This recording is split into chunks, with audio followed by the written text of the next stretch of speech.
Alright, almost set up. We're live, bro. So yeah, it's, plugging the charger in.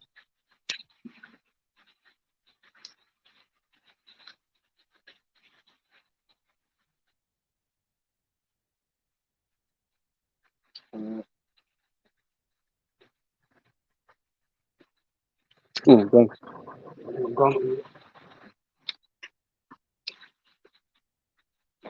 Maybe I wasn't ready. Huh? So maybe I wasn't ready.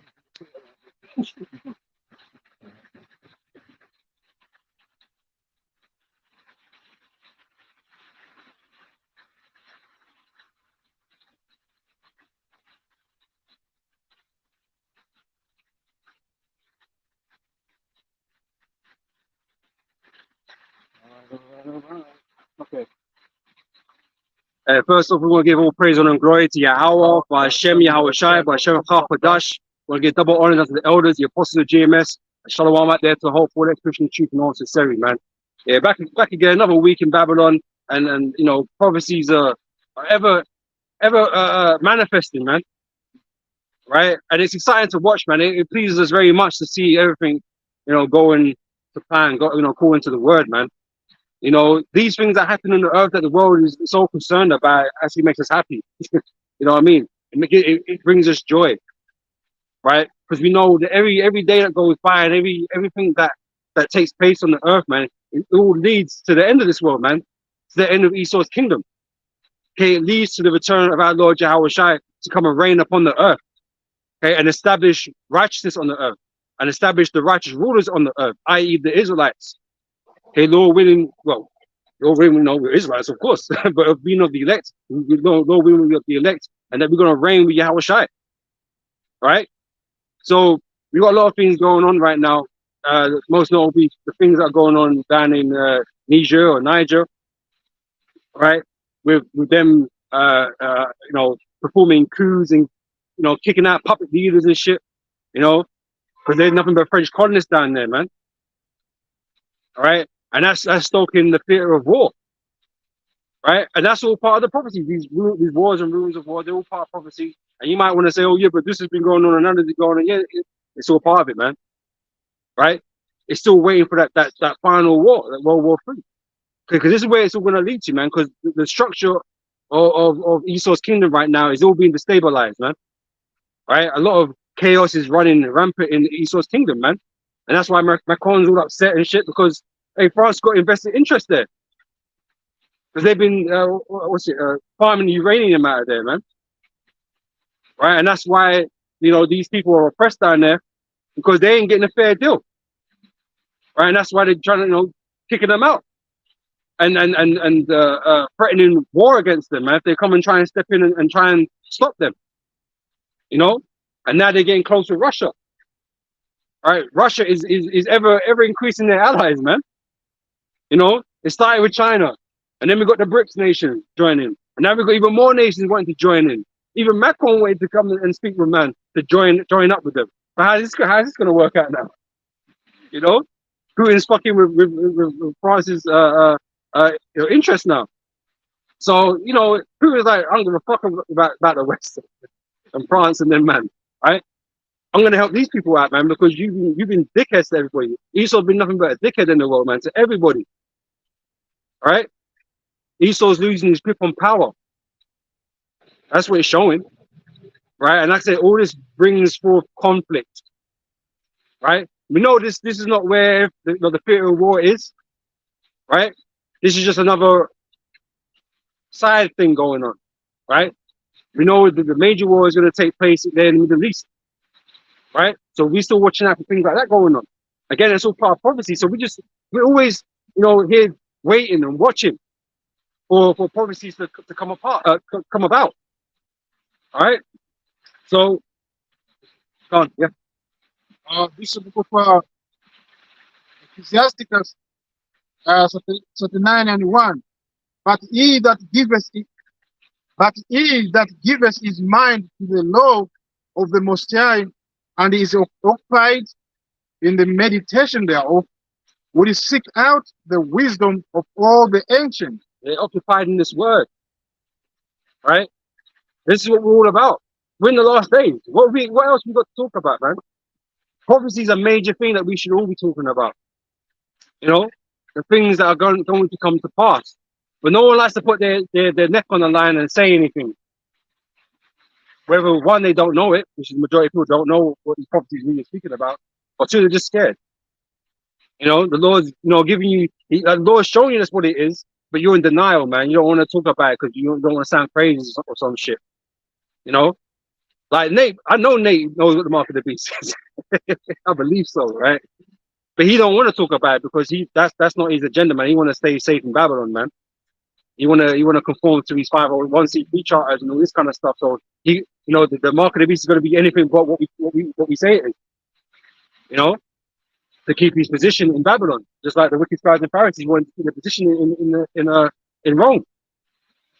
You know, so they're afraid. They ICPK.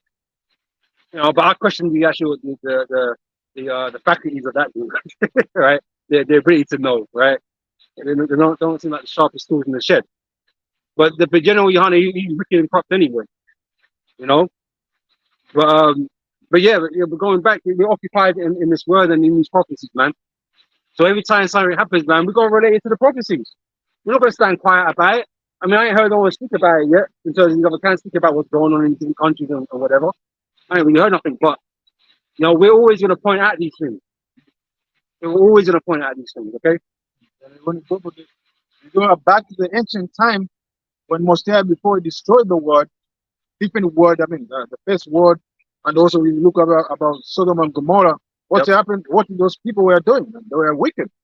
So there's no different than right now. We see the people that now, the way they live, the way they uphold or exalt the wickedness rather than righteousness. So we know that this is nothing but the word, the time of the end, man, where this word as well is going to be destroyed by the way of fire, man. And the first word was destroyed by water. This word is going to be destroyed by fire. Yeah. Yeah, actually, grab that. Trying to find where it is. Yeah, the club 6. Yeah, looking at it now. Yeah, verse 5. It's the book of Genesis 6 and 5. And Mosiah saw that the wickedness of man was great in the earth, and that every imagination of the thoughts of the heart was only evil continual. Right? Is that not what this place is now? This is the same situation, that they were in back then before the Lord brought the flood upon the earth, man, destroyed everybody. Except for Noah and his sons and their wives, man. And 2 of each animal, the unclean animals and so on, right? We're in the same state. There's nothing but evil being perpetrated in the earth under the rulership of Esau. He's supporting all the wickedness in the world. Because he's about his witchcraft. He's about to do wickedness. He's got the spirit of Cain upon him. He don't do right. He don't want to do right by nobody. He don't care about nobody. He only cares about himself. All right? And so he enjoys other people going into wickedness, to be like him, to fall like him. All the transgenderism, all the LGBT movements, all the theft and robbery, the rape and pillage of nations, right? And enslavement of the children of Israel. He don't care, man. He's wicked. And he's made the earth wicked under his rulership, man. More wicked. Let's say that, more wicked. But this world's always been wicked, right? No one's ever been righteous out of these other nations, right? But Esau has made everybody more wicked by giving them that cup, that wine, and their philosophies, right? Which these people, that have been westernized hold on to, man. I was going to say,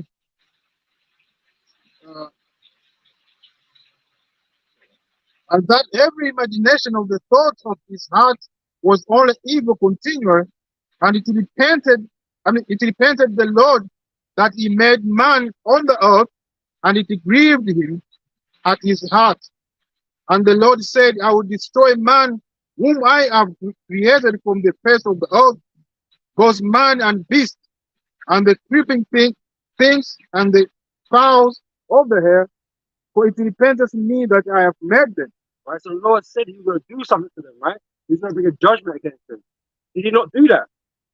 Now some will say, well, there's no proof, there was a flood and all this kind of stuff, and Noah's Ark, and Noah's Ark not on Mount Ararat, and All this stupidness, man.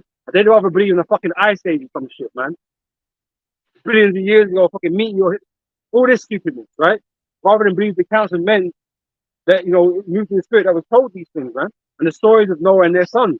Because the story of the flood isn't just native to the scriptures. Other nations going back to the beginnings have these stories, man. Because these were the sons of Noah. That's you know, began these nations, man. So it's not just here in the scriptures, it's recorded in human history that this occurred. All right? So you believe what you want to believe. That's not our job to make you believe, right? We're here for the elect. They're going to believe regardless, right? So the Lord said he's going to do that. The Lord also said that there'll be a second death, a second judgment, another global judgment, right? But this one's going to be with fire. Grab that in 2 Peter 3. You know, the second death, where the world is going to be consumed with fire. You know, but albeit not everybody's going to be destroyed like the flood was, because we're going to need people left, right, to be slaves and to build the kingdom of heaven. All right, so not everybody's going to go.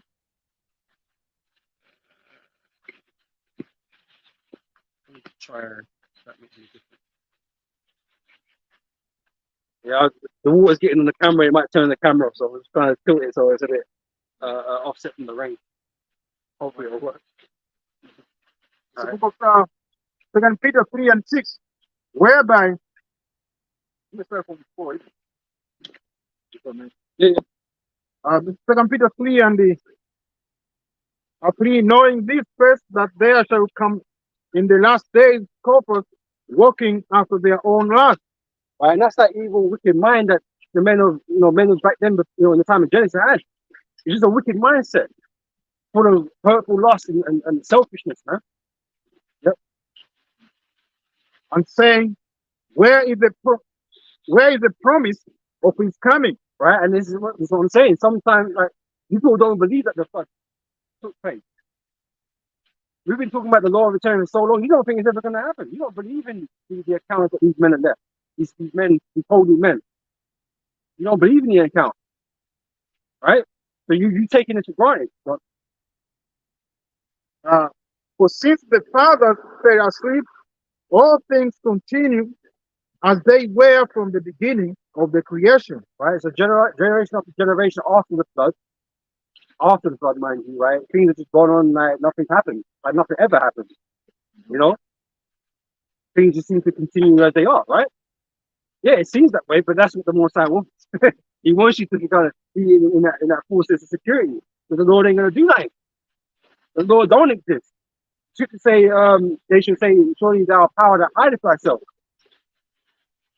He got you thinking he don't exist, man. And that's the biggest error, because he's out here testing people, and you're gonna fail the test. Because really you should have been acting right. The Lord would have to come bring the judgment. But obviously that's not how things are supposed to play out.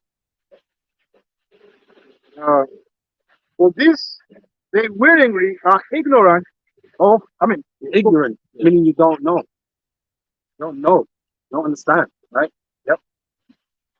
For this, they are willingly are ignorant of, that by the word of Most High the heavens were of old, and the earth standing out of the water and in the water, whereby the word that then was, being overflowed with water, perished.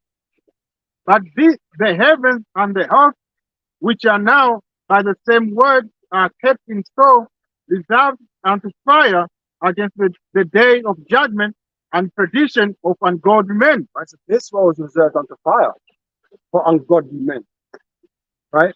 Which means there's like Noah, there's the godly in the earth, right? And in this day and age, it's going to be the elect of Israel. They're going to be delivered. Now, some of you even going to survive. Yeah, sure you're going to survive, innit? You know, but only to be put into chains. You will receive your punishment, extended punishment, because you'll be going through hell before even the missiles dropping, all kinds of things. And but those that are left out of that, the destruction, out of the war, all that kind of stuff, you're not going to slavery, right? And you're going to, like I said, continue that punishment until the 1,000 years is finished. You know, but the Lord is going to save His elect. Okay, I say there's more of us now than there was just Noah and his sons back then. The Lord's going to make a a miraculous salvation occur, just like he did in Egypt, but greater, right? Because we're scattered across the whole earth right now. We're not just in one place.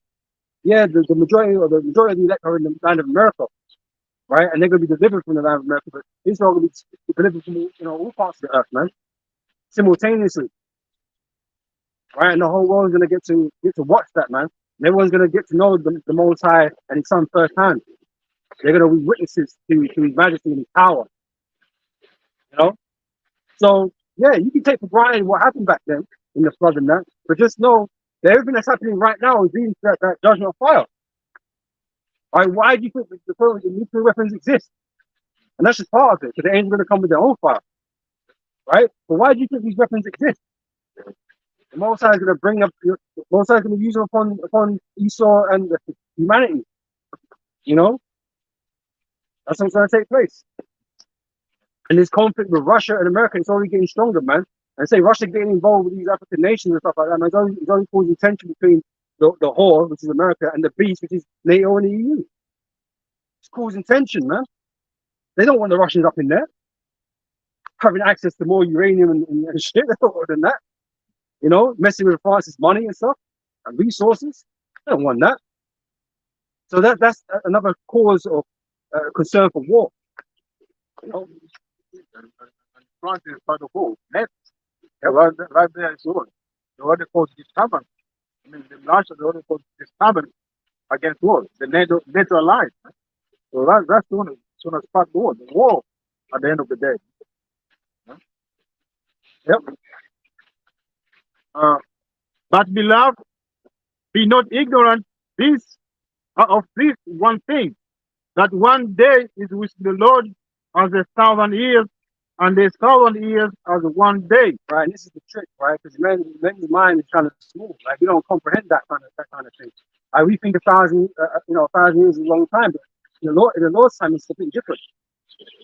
So we think because it's been such a long time that things ain't gonna happen. They put it off, you know, because they don't have an understanding of the scope of time that the Lord is dealing with. So what seems like a long time to us, because we're nothing but ants, really. Imagine how long a day feels to an ant. Look how small it is. That's a long fucking day, man. You know, all that walking they got to be doing, that's a lot of fucking walking for them little legs. You know what I'm saying?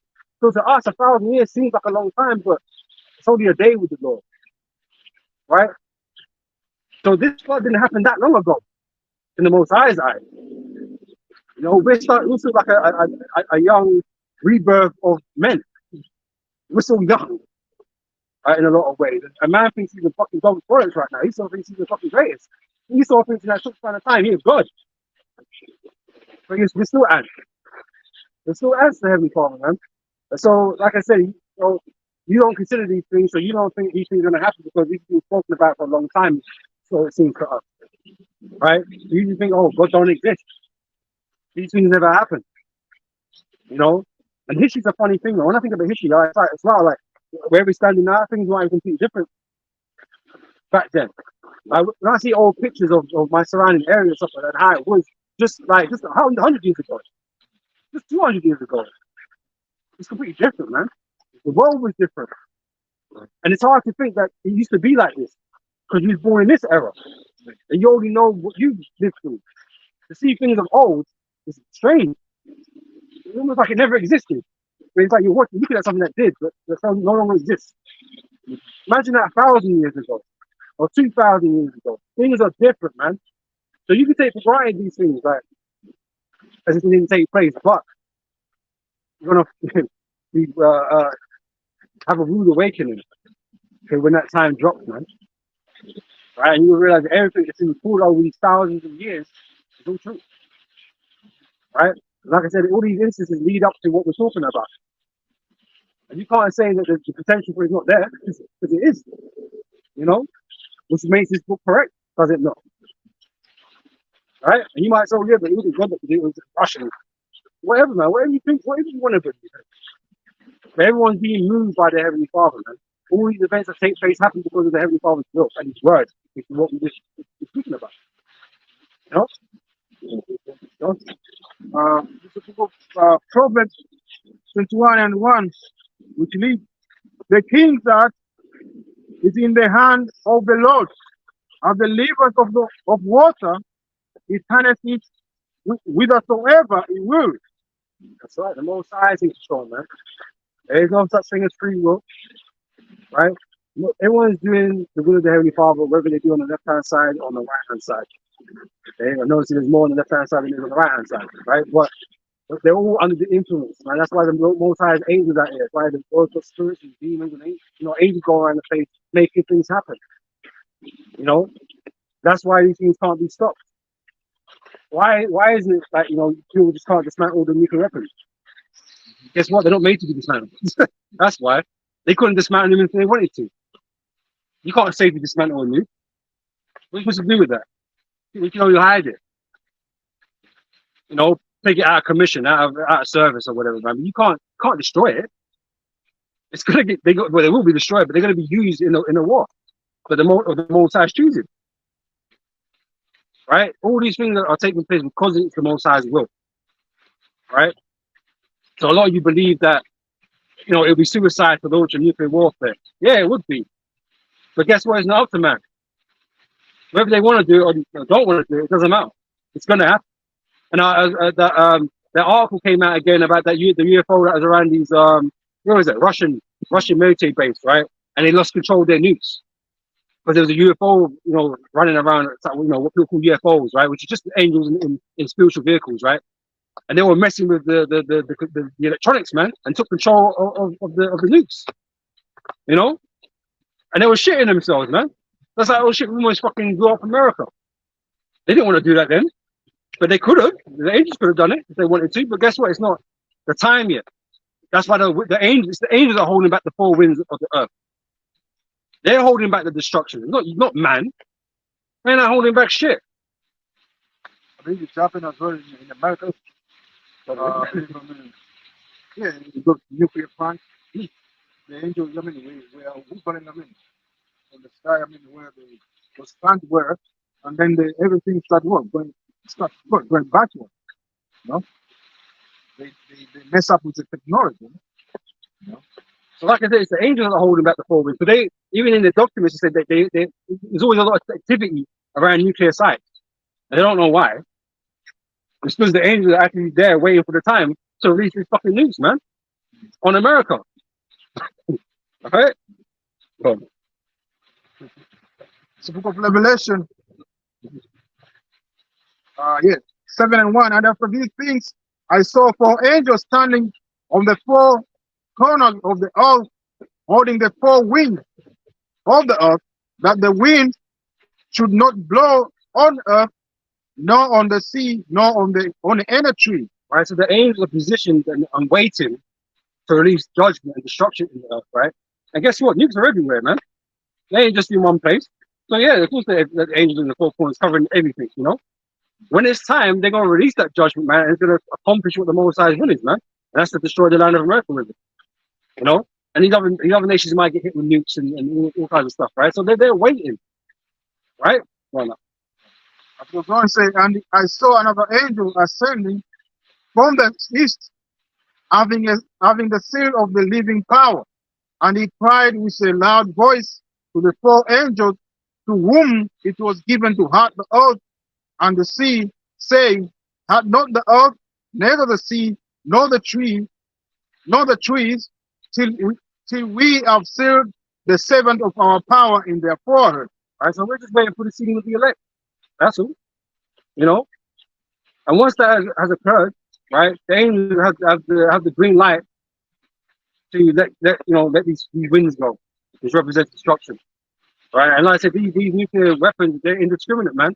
They'll attack everything that it comes upon, trees, water, everything. Right? So yeah, that's what he's speaking about. That day is coming. And you can't say like it ain't, and people are not trying to look for it, because why have we got a doomsday clock? Why do scientists have a doomsday clock? And I know they've added things over the years, or different things that could destroy mankind and all that kind of shit, man. But it started off because of the fucking Cuban Missile Crisis, man. Because of nuclear weapons and shit. Because they knew it was the most devastating, weapon or threat to mankind at the time. And they're still a threat. They ain't gone away, right? So it's just a matter of time until that hits midnight, right? Because they'll be like, what? Around like 3 minutes to midnight or whatever. What it's supposed to be. 6 minutes. In 6 minutes. 6 seconds. I mean seconds. Second? I think seconds. Whatever it is, man. Like, we're getting dangerously close because time is getting close. Time is running out. Right? Revelation 12 and 12 tells you that say it comes with great wrath because you know you have a short time. Time is not on your side. Time is running out on you. All right? And say when it is time, man, there's no turning back. There's no turning back anyway. You know? Destruction is going to be fulfilled and America's going to be destroyed. You know? There we go.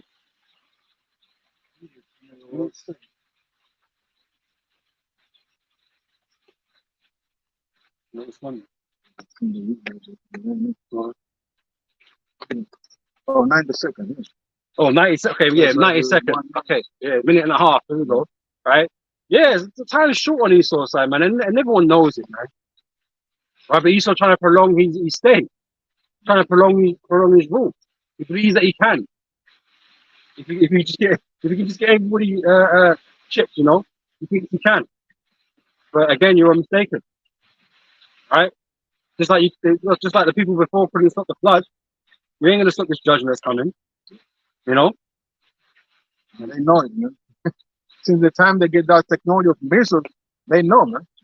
I believe since World War II, they know in any time the World War III when I The last one. yeah, when I come, man. You know? The war to end all wars. Yeah. And that's all prophesied in the scriptures. The first and the second world passed, and the third world coming quickly. Yeah. Right? And like Bob was explaining, you know, last week, man, you know, since World War II, this world's been in a state of war. Cold wars and all kind of stuff, man, but there's been no peace. War's been continuing in the earth, man. It just hasn't got to that point yet where, you know, ultimate destruction has occurred. And they face each other face to face. But it's coming and everyone can see it. Everyone's just hoping it's not going to happen. Okay, but hoping for it ain't going to be enough. You know? And I heard the number of them which were sealed, and there were sealed 144,000 of all the tribe of the children of Israel. And it shows you, man, the ones the Lord saving are of the tribes of Israel, man. Okay, not some, what do you call that, replacement theologist Israelites. You know? Yeah, spiritual Israelites. No. The tribes are always being mentioned throughout the scriptures, so-called Old Testament, so-called New Testament. They still be mentioned to the very last day. Why bother? You know? There's no point even talking about the tribes no more. Because what tribe are these spiritual Israelites from? They ain't fucking know. They ain't have a clue. Because they don't come from no tribe, that's why. You know? But yeah, the Lord's going to save the elect of Israel, man. Begin with the 144,000. Which is the government of Israel, man. All right? Go back to 2 Peter 3 and the 7. But the heavens and the earth, which are now by the same word, are kept in store. The same word that brought the flood. Right? Yep. Are kept in store, reserved unto fire against the day of judgment and perdition of ungodly men. So you're being kept going, you're being preserved and being kept going. Wickedness is you know, continuing in the earth. So the Lord can bring fire upon you, man. It's the Most High's will. This is why this place is so wicked. Because he's allowing man to, you know, be wicked and because if the Most High wanted to, he could have ended this a long time ago. Would have. Right? But the Lord delight in judging. Right? And also he got a whole thing to play out. You know? You need to exalt his son. Right? He needs to save his children. Okay, the children of Israel. He needs to demonstrate the levels of wickedness, man. He needs to demonstrate the punishment for the wicked. Right? So the Most High got things to show people, man. And that's why it's going on the way it has. To show people the depths of wickedness and the judgment that comes with that. To put everybody in fear, because everybody should be fearing their Heavenly Father. And not everybody does. You've got a whole bunch of different people worshiping idols, man. But everybody's going to learn the fear of the Lord, man. When the Lord does this, man, everyone's going to fear. It goes on. But beloved, be not ignorant of this one thing, that one day is with the Lord as 1,000 years, and 1,000 years as the one day. Right. The Lord is not slack concerning his promise, as some men count slackness, but is long suffering to us what? Right, Not because we're working on a different metric. The Lord's not slack. I say it's been like a day or two, 3 days or whatever since like since the Lord was on the scene, man. In that 2 days and some change, it's not been a long time. Right? But because we're working on a different metric, different scale, 2,000 years for us, it just seems like a long time. you know, uh, not willing that any should perish, but that all should come to repentance. right? And that's speaking on behalf of the elect. You don't wish any elect to perish. That's why they don't let the four winds, right? So they're not destroyed in the destruction, right? Because everything's timed, right? The minute down to the minute, down to the second, when Israel going to be delivered, just before America gets destroyed, right? It's fine. It's going to be fine margins, man. Everyone's going to know that destruction is imminent, but the chariots, the angels are going to come and collect the elect before the land of America gets hit, and everybody else is going to get burnt up. So everything's in the Most High's time, and we're just simply having to wait, play that waiting game. That's why the Lord commanded us to have patience, because we're commanded to wait. What's that? Zephaniah 3:8. Wait ye upon me. Yeah. So yeah, we're commanded to wait. So however long it takes on this earth for us, whether it be this year, next year, or whatever, we'll wait. It's worth waiting for. Even Noah, when Moshiach told him he's gonna be what? He's gonna flood the earth. It didn't take like a few days. Yeah, then Moshiach bring the flood. But it take around 100 of years, man. And Noah was warning the people, telling them about what the future, that's how it's gonna be. Yeah, but the people didn't listen to Noah. Then they take him as a joke. Yeah, and then the rain starts coming down. Like the rain starts coming down, and then they're shocked because they never see it before. And then they start putting two and two together. No one said something about this. But by then it's too late, right? Too late. But consider this: no one was preaching for around about 100 years. But the Lord, that's like probably like 10 minutes, probably less. No, I'm going to flood the earth, and literally within a few minutes, the Lord started doing it. You have to consider these kind of time scales, man. No one was given 100 years to prepare. To get the ark and to save his children, and their wives and certain creatures, right? Giving us time to prepare, but the most I have to prepare, he's ready to do it. The same way it's going to be when this fire comes, man. When the time is right, Moshiach is doing, man. It's gonna do what it says, man. Yeah, So right now we are doing the same thing. Noah was doing, man. Preaching and preparing what? The heart, man. The heart is gonna come by the way of what? The chariot of the Heavenly Father. So you people who rejected the truth right now, you're gonna be left down here, while the men of Moshiach, the upper elect, gonna be beamed up, and then it's gonna be what? It's gonna be terrifying down here. It's gonna be missile coming down, burning, alive, man. Just like Noah was preparing the ark, we're preparing ourselves, our bodies, right? Our temples, right? The Lord is giving us time to prepare ourselves spiritually, right? So we can be worthy of salvation. Like God said, the chariots are going to come, will be a physical thing that delivers us, takes us out of these places.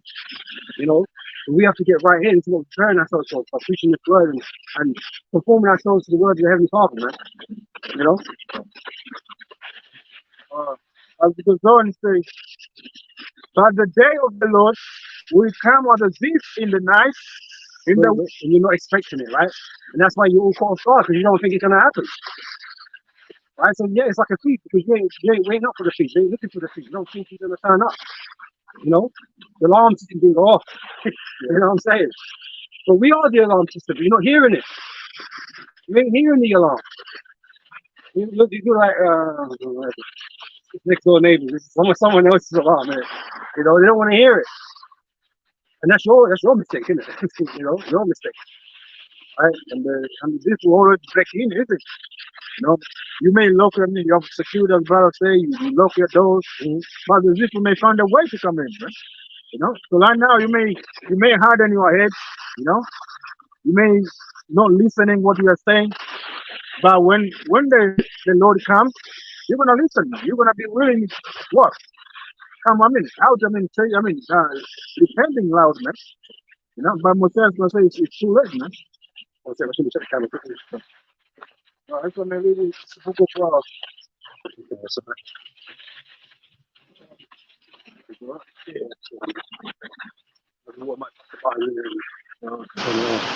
the book of Hosea 5:15,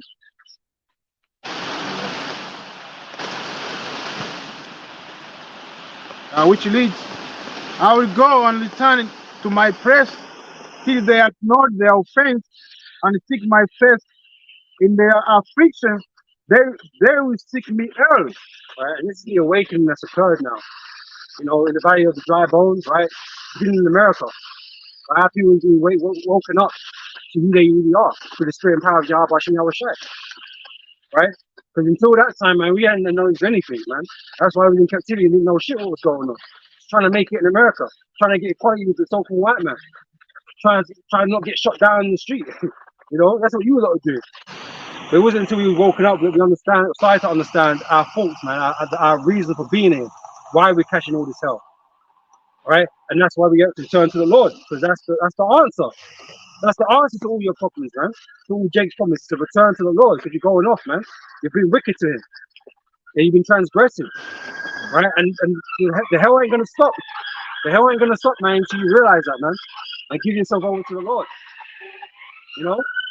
Only then, you know, things start looking a bit different. You know? Yes, we're still in hell, we're still in the East's kingdom, so this is still a matter of hell that you're gonna experience. Right? But we know this place have an end. Right?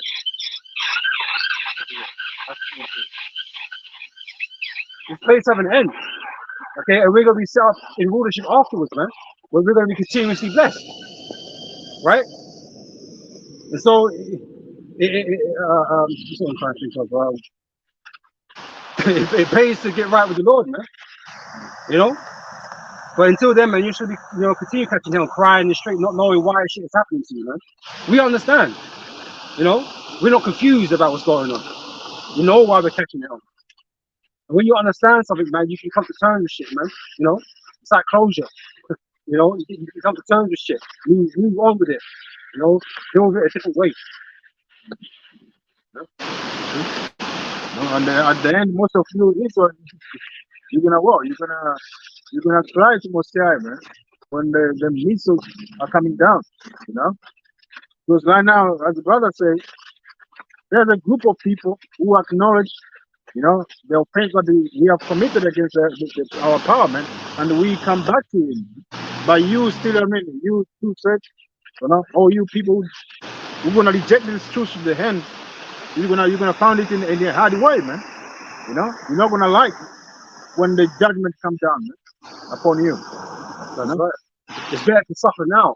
Yeah? As the scripture says, better to suffer now than to go. You know, because you're gonna go through some horrors, man.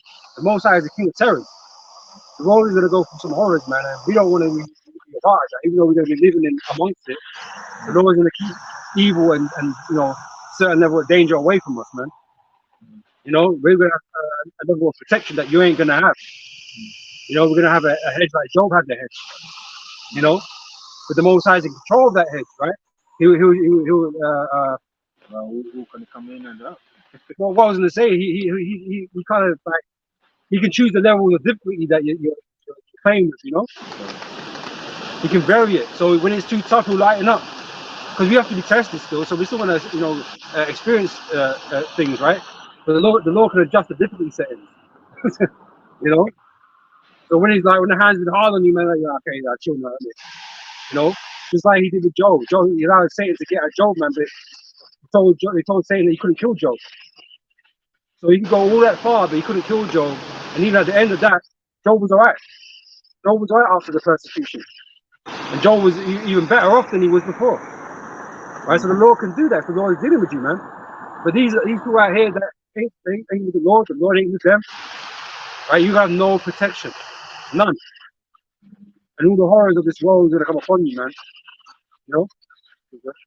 Let's go for Corinthians, 10 and 14. There has no temptation taken you, but such is common to man.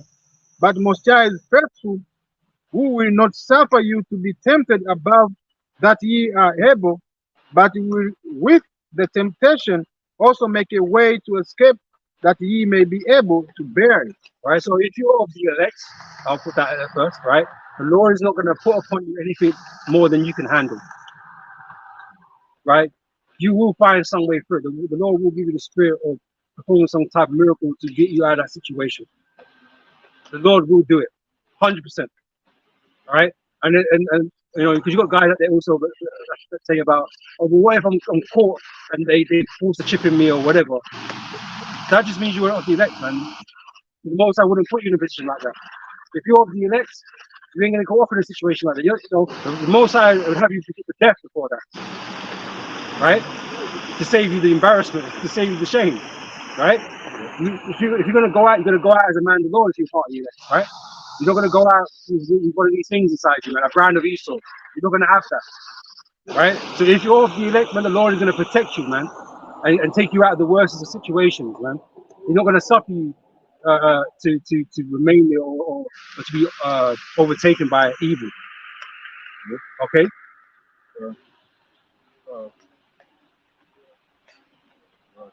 This is the book of Second Ezra 9 and the 7. Yeah, 7. I'm sorry from 6. Second 9. Yeah. You can talk. Yeah, I had it here. Now read what you read. Let's go back. Second Ezra 9 and the 7. And everyone that shall be saved and shall be able to escape by his works and by the faith whereby ye have believed shall be preserved from the said perils and shall Preserve, protected, saved, whatever you want to call it. Right? The Lord is going to have you preserved, man, if you have the faith. That's why the truth is important, because you have to have the faith, have faith in the truth. You can't have faith in some random bullshit. Because people have got faith, but they believe in the wrong thing. You know, you got people that are stubborn to their faith or whatever, but they're wrong. Right? So you have to have faith in the truth, the 100% truth. Ain't no point believing on Jesus Christ. Jesus Christ is not a real person. Right? He's not a real person. Okay, so he ain't gonna come and save you.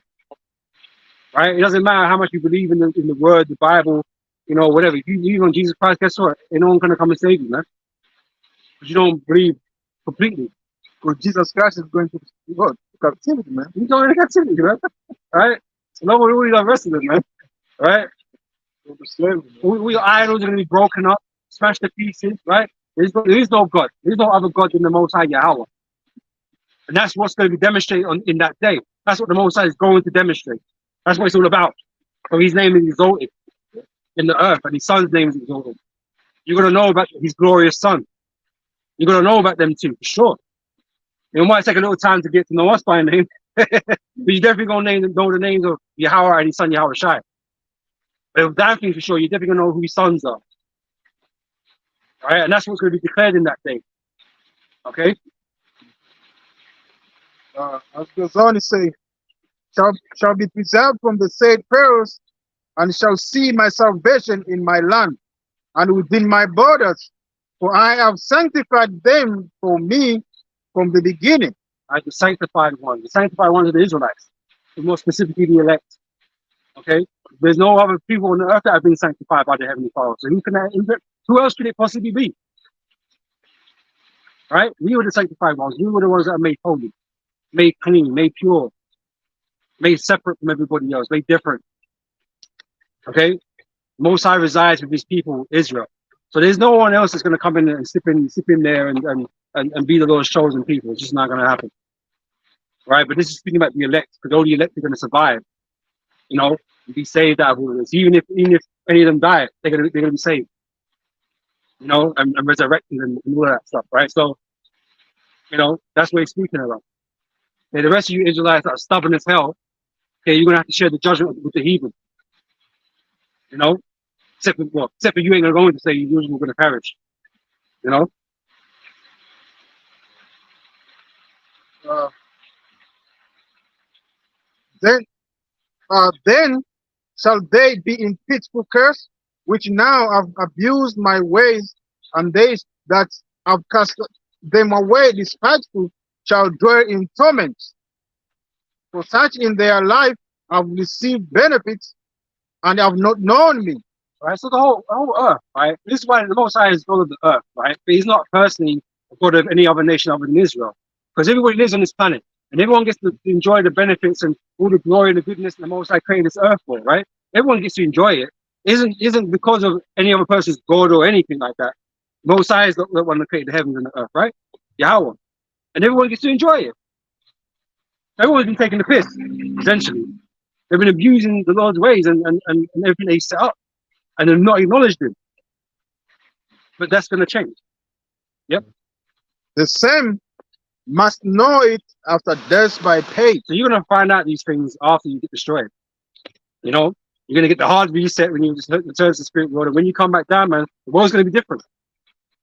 The world's going to be very different, man. Righteousness is going to be reigning on the earth. The Israelites, beginning with Yahweh Shai, is going to be reigning on the earth. And we're going to be teaching you the ways of the Lord. You know, while we're beating you up. You know, for the first time, we're beating you up, man, because this is what happens to ignorant, stubborn children, man. They get beat. And that's what the world is, man. Judgment has to come for them. Correction must happen. All right? So, you know, you got a long lesson to learn that. Long time to learn that. With the Lord, it's just, a few short moments. One day with the Lord, right? But for you, it's going to be 1,000 years. So it's going to feel like a very long time. It's going to feel longer than 1,000 years, I bet, right? It's like the ad, everything goes wrong for that, right? So it feel like a long time for you, man, but you will see correction. You will start to understand what it is that this world is really framed upon. Who runs this world, you know, and what you should be doing in it. Because what people are doing now in the earth, man, ain't correct. Right? That's why the judgment's coming. That's why fire is coming. But this will be the last time. This will be the last time, man. Lord ain't gonna need no global destruction again. Because we are gonna set things right. Beginning with Yahweh Shai, we are gonna set things right in the world after this kingdom has been destroyed. All right. Let me go back to 2 Peter 3 and the 10. But the day of the Lord will come as a thief in the night, in the which the heavens shall pass away with a great noise, and the firmament shall melt with fervent heat. All right, so the heaven he's speaking about here is the sky. That's the first heaven. Okay. And so what's he say? Shall melt with a fervent heat. Right. That's the nuclear fire from those missiles, man. You know, causing that chemical or atomic chain reaction. Right. That's what you see when you see it explode. Right, and it's gonna roll together like a scroll. It all envelops on itself. Right. And plus on top of that, the radiation gonna come after, after nuclear blast, man. Mm-hmm. So it's gonna affect a lot of people, and this earth is gonna be what? It's gonna be like an oven, man. You're gonna be like inside the oven, man. Especially America. That's why people are gonna be building people gonna be melted alive, man. Oh, that's it. Around America is gonna become a lake of fire. Right? America is gonna get melted. Extreme heat is gonna melt things, man. It's just gonna be like a lava pool, man. Full of smoke. That's what America is gonna become. A body of fire. But that's what lake is. It's just a body of water, right? This is a body of fire. If you had the opportunity to look from space, man, that's what we see. Just everywhere is like, Earth's gonna get a bit fucked up during this whole thing, but everywhere's fine. Let's just say, right? But you want to see America just on fire. Just one place, this big ass area just on fire on the Earth. And we're pretty very young. I'm privileged to see it like that. You'd be too busy in the mines, but that's what it would look like from above. Because that's where we're going to be when America is destroyed. We're going to be above the earth, the firmament. Looking down upon it, looking on the destruction of America, man, and praising the Lord. That's where we're going to be at. All right. See the book of Revelation of Jesus. 15 and 2, which say, "And I saw as it were a sea of brass mingled with fire, and them that had gotten the victory over the beast and over the image of and over the image, I mean, and over his image and over his mark and over the number of his name, stand on the sea of brass, having the harps of Most High.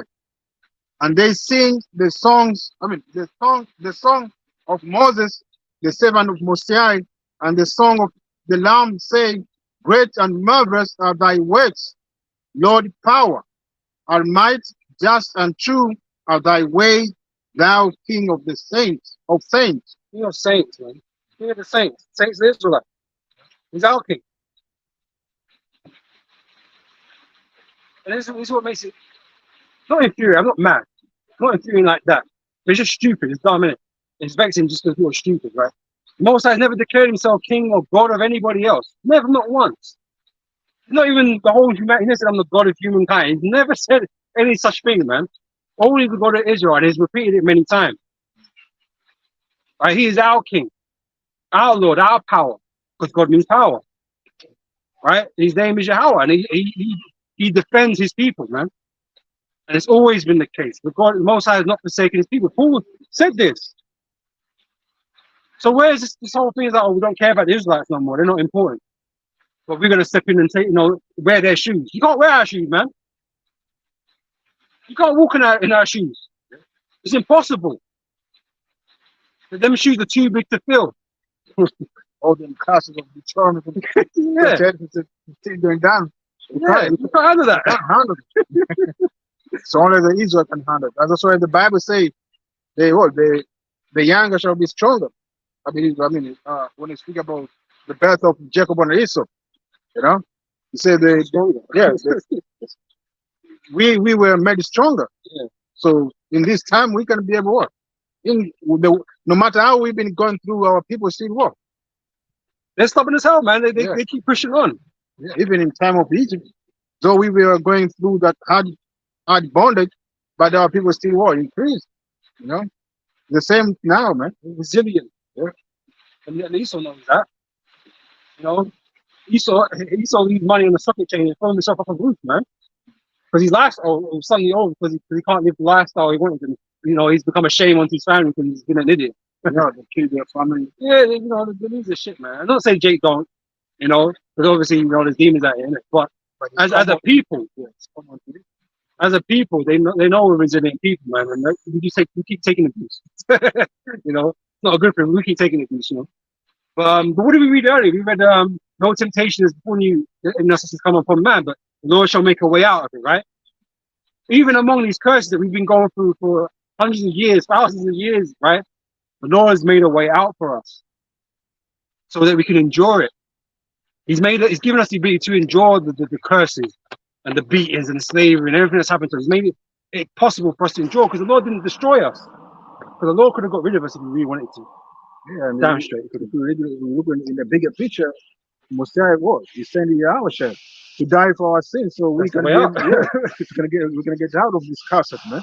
The Most High made a way, a miracle. He made a miracle happen, right, for his people. Right, so the law is true. It's the same. It works the same way. Even that scripture works the same way. That was the thing that happened to us. The Lord has made a way out for us. He's been able to endure all these things. And some people are going to be destroyed, but guess what the scripture say? All Israel shall be saved. There's a way for Israel. Yahweh Shai is that way. Right? So that's why we have hope. Jake live on hope. Whereas, maybe it's not always correct in the form of hope, but Jake live on hope, hoping that there's going to be a better day someday. But right now, a lot of Jake's hope is in Esau. That Esau's going to change and make our lives better. And Esau don't give a shit about you, man. He never gave a shit, man. He got perpetual anger and hatred against you, man. Why do you think he's going to help you? How do you think he's going to help you, man? He wants to see you suffering. He gets off on it, man. Obadiah tells you that. He got off on you on our suffering. Remember the day we got taken out? He said, thou shouldest not. He tells you all that. So Esau, he just looks upon you, man. He's laughing inside, man. The fact you get gunned down and shit, the fact you know you fucked up on drugs and shit, because you put him there in your neighborhoods, man. He's sitting there laughing at you, man. But you're going to him for help. So yeah. But you're going to him for help. Your trust is misplaced. Right? And that's why the scripture speaks about those that trust in Egypt. You're gonna be upset when you come to the realization, man, that you got it wrong. That you trust in the devil all this time, man. Never trust our enemy. You know, your trust is misplaced, man. You're supposed to be putting our trust in Yahweh Hashem Yahweh Shai. And though that might be difficult because you know it's taking time and you can't see him, you can't necessarily see what he's doing. But if you understand the scripture, you can see what he's doing on a bigger scale. You can see it. In your day-to-day life, you might not notice it because you know your Bible's small. But when you're looking at these prophecies, when you're looking at global events and things that happen on earth, you see the Most High at work, man. And that gives us hope. It allows us to push through all this bullshit that we suffer day to day. You know? We go Psalms 73 and 1. Say what? Surely Most High is good to Israel, even to such of clean heart. Good to Israel, man. Surely he's good to Israel. Yeah, of course. Yeah, the Most High, of course, is serious. You know, it's been brutal. You know, it's been harsh, right? But guess what? We've been rebellious as hell, man. We've been awful children. Yeah, we've been awful children, man. So, yeah. You read the accounts of what we've been doing, man. We've been awful fucking children, man. So, I understand. Especially if you're in this position of the Most High when we're like a non-dying people, an undying people. You can pretty much do anything to them. And it's not that deep. Right? They're going to come back anyway. It's not that deep, innit? So on that scale, you understand why he did what he did. Right? But the matter is, man, he has true kindness towards us, man. Because, like I said, if he wanted to, he could have just got rid of us, man. But he didn't. He had a plan for us. A glorious plan for us, man. Beginning with his son. So the Most High is kind, he's generous, and he's merciful, man. As much as the whooping that we got was mad. You know, under the hand of our enemies. But guess what? We're going to get the satisfaction of our enemies getting fucked up for that. They ain't going to get away with just beating on us like that. The Lord's not going to let them get away. So we can take satisfaction at that. That's going to satisfy our souls for our chastisement, man. And the fact that we're going to be on thrones. What's there to be angry about after that? You know what I'm saying? You can go do this. But bro, look at you now. This little chastisement, because the Lord, the scriptures speak about it as a small chastisement, right? Because it's a small amount of time, realistically, compared to eternity, right? That we're going to be ruling and living for, right? What is that? It's nothing. You sit there and be mad about it like a child, man. You speak about it earlier. You know, you don't sit there and be mad about it like a child, man. No, fucking go up, man. Get on with it. We got a future to take hold of, man. The Lord going to bestow great mercy upon us, man, and we should be very thankful for that.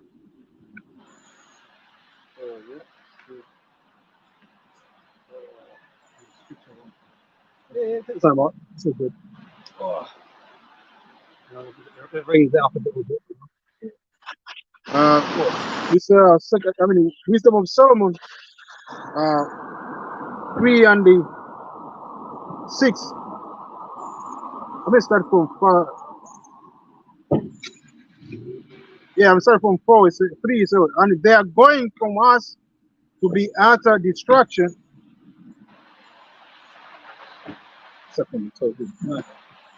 Yeah, this is a second. Wisdom of Solomon 3 and 1.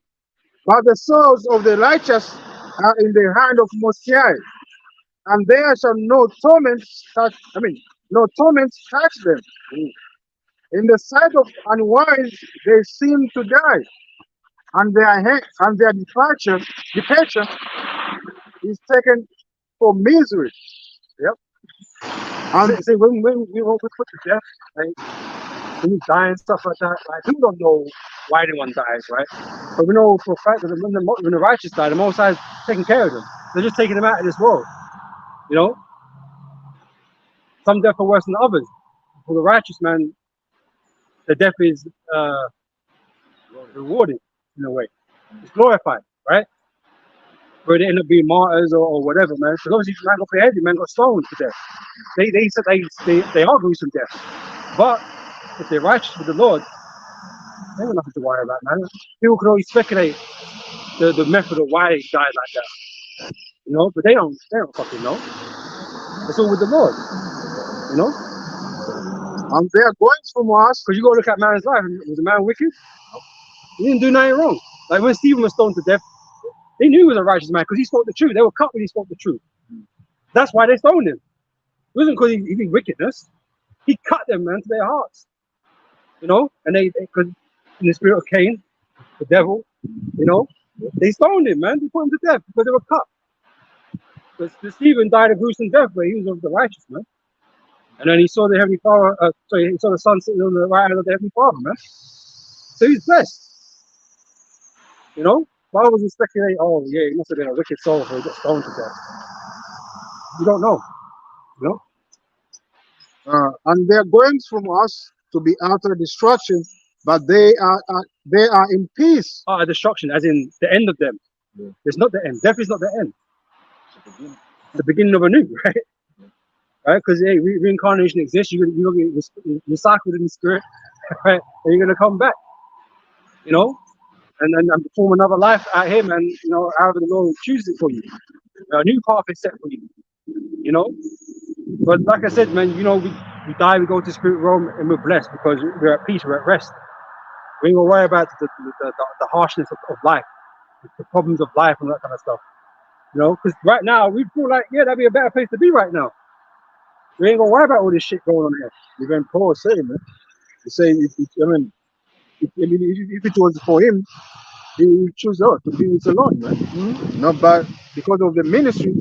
What he continued to remain on the quest, so the ministry gonna keep going. Because the ministry was the most important thing. Yeah, it's not for us to take our own life. Yeah. Well, I decide when your time's up. Right? You don't decide that preemptively. Now, if a man commits suicide, well, yeah, it was the Most High design for the man to do that. But for us, we got work to do. What the scripture say? Work is much, the labor is a few, though. We have to be out here. You know, there's work to be done. It doesn't help that fuck this way, because we're all pissed off. We're all pissed off with this place, man. It doesn't help that we just X ourselves out, and now who's doing the work? You know, Lord got to bring new people in. No, the Lord's collecting people. You know, and yeah, some man might pass away and that kind of stuff, but the Lord's gathering people. He's not, you know, he's not leaving one or two guys that are just working. Right? He's gathering the people together. He's waking up the elect to come out and teach, man. Okay. I was going to say, I mean, although they be punished in the sight of men, yet is there a hope full of immortality. And having been a little chastised, right? Our punishment is a little chastisement because it's not an everlasting chastisement. Right? So it doesn't matter how long it was, compared to the kingdom, which is forever, any chastisement is small, it's little. You know? But in that chastisement, in that death, we have hope in immortality, because you know that's the end for us. You know? Yep.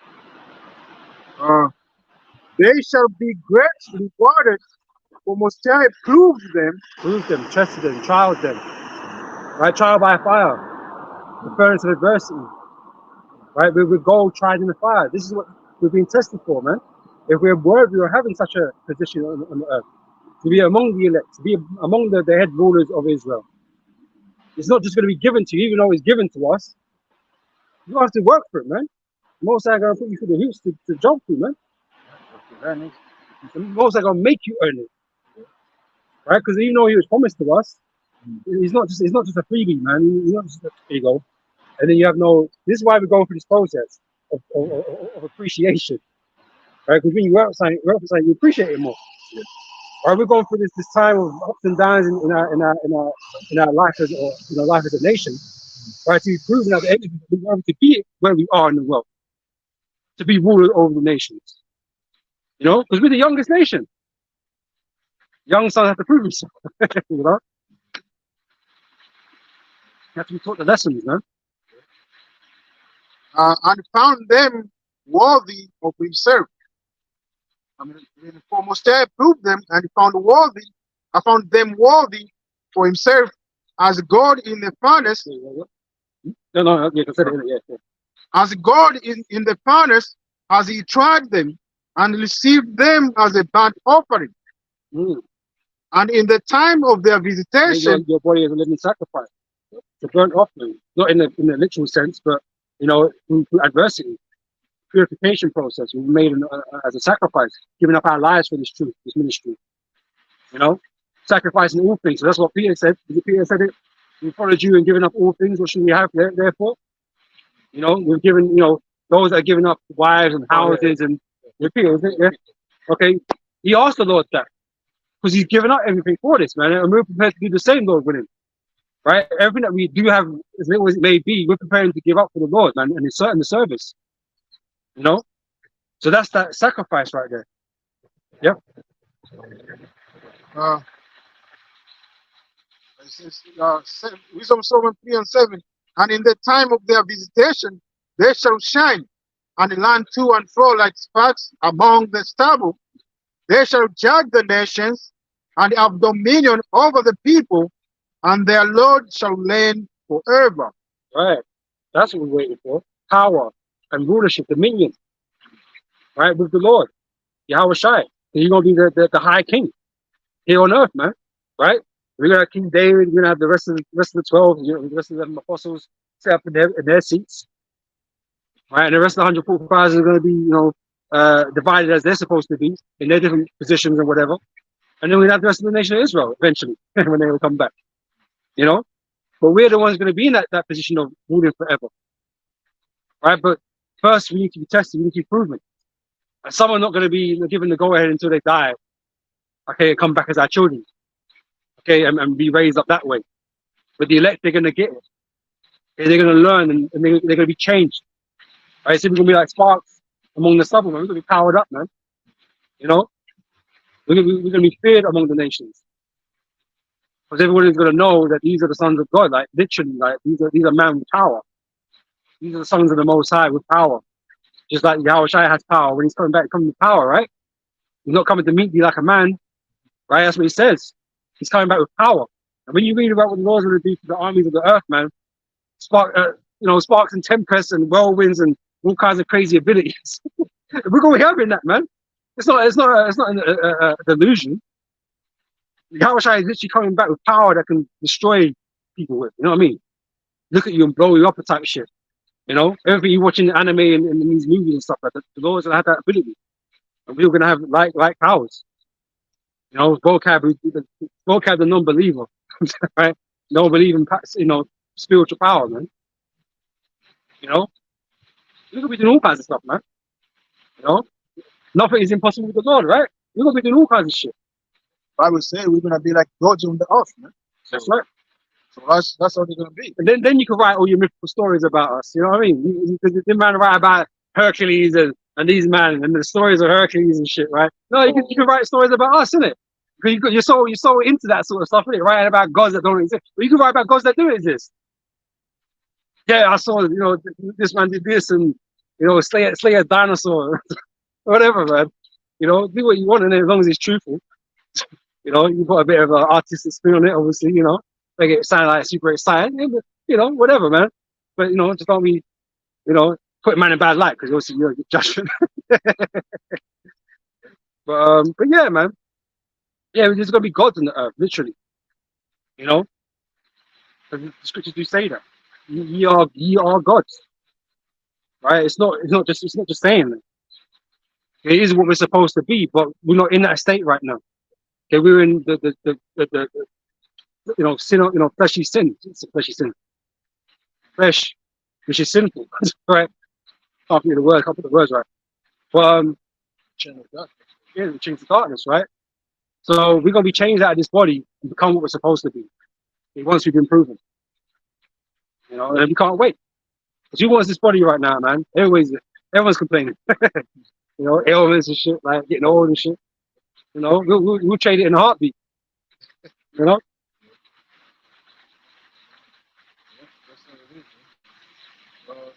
It's the book of Philippians.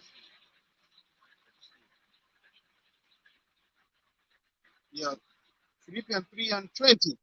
For our conversation is in the heaven, from whence also we look for the Savior, the Lord Yahushua Mashiach. Yeah, we're looking for our savior, man. And our savior is not Esau. Right? So when the MLTV comes up and he's saying, look, man, all you gotta do is take this seed and you know, I can protect you or whatever, man. Just know that's not the truth. He ain't gonna save you. He can't save himself. How are you gonna save you? He's gonna promise you things. He's gonna lie to you. That's what he's gonna do. Right? But he ain't gonna make good on his promises, man. Like he might be able to feed some of you, but he ain't gonna be able to feed all of you, man. You know? And he's gonna want a lot for that little bit of bread he given you, man. Pharaoh took everything from the Egyptian people, man, when the famine came. Just so they could get grain. Esau gonna take everything. That's what the WF are working on. Taking everything from you, man. Your own freedoms. Like you think you got free will, man, but Esau gonna make sure you have none. Most time make you think you got free will. You gonna definitely know you ain't got free will under Esau, man. You're gonna control every aspect of your life, man. How much you breathing. Because you know, you're making the carbon dioxide is the earth and destroying the planet apparently. Right? So you don't have to breathe. Air tax, you know? Well, that type of shit. You know? How much toilet paper you can use. All kinds of How much meat you consume? Man. yeah, how much meat you can eat. Well, he would just say, like, no, you can't eat meat. You know, only the elite can eat meat. You can have this laboratory meat, this fake meat, or you can eat bugs. The man try to push, you know, eat bugs. You know, some bugs are lawful, so you know, but it wouldn't be my first choice. Right, but yeah, he trying to take the way you're living, basically, man. You don't want you to own no land. You don't want to own no houses. You don't want to have you own a car. You don't even want you moving around. When you're in a 15-minute city, man, so you can keep an eye on you, man, with the smart cities and shit. You know, you want to control how much you spend, what you spend. You know, like I said, how many children you can have, how many times you can have sex, all kinds of stupid and weird shit that you want to monitor. And he's gonna be able to monitor once you got the sea hip in you, man. That sea hip is his miracle, man. He used to want to be like God, man. Yeah. God on the earth, which he can't be because that's what was promised to who? To Israel, you know. So Esau is trying to find a way, in a carnal way, you know, trying to get that that's the ability, you know, but he can't, you know, and that is unlawful and wicked, man. Yeah. You know, I mean, how many times man, I mean, striking a woman, that's a wicked. But yeah, it's that spirit of Cain. He don't want to do things the right way. Yeah, he was.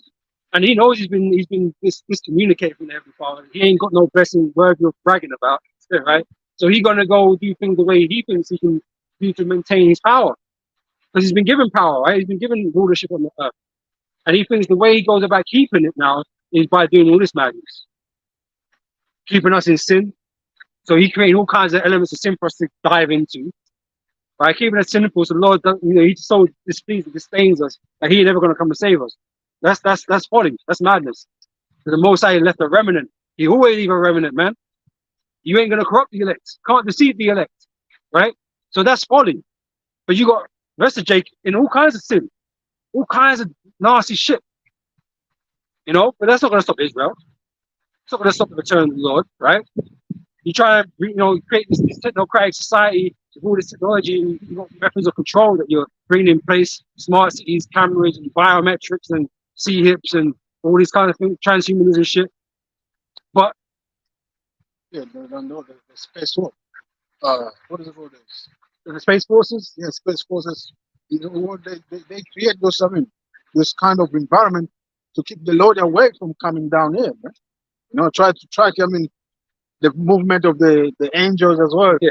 You know, when they come in and out, you know, because there are so many accounts that NASA been what live feeding the presence of the chariot, the images, yeah, the image and stuff like that. it shows you ain't doing a fucking good job, man. You know, you're obviously failing.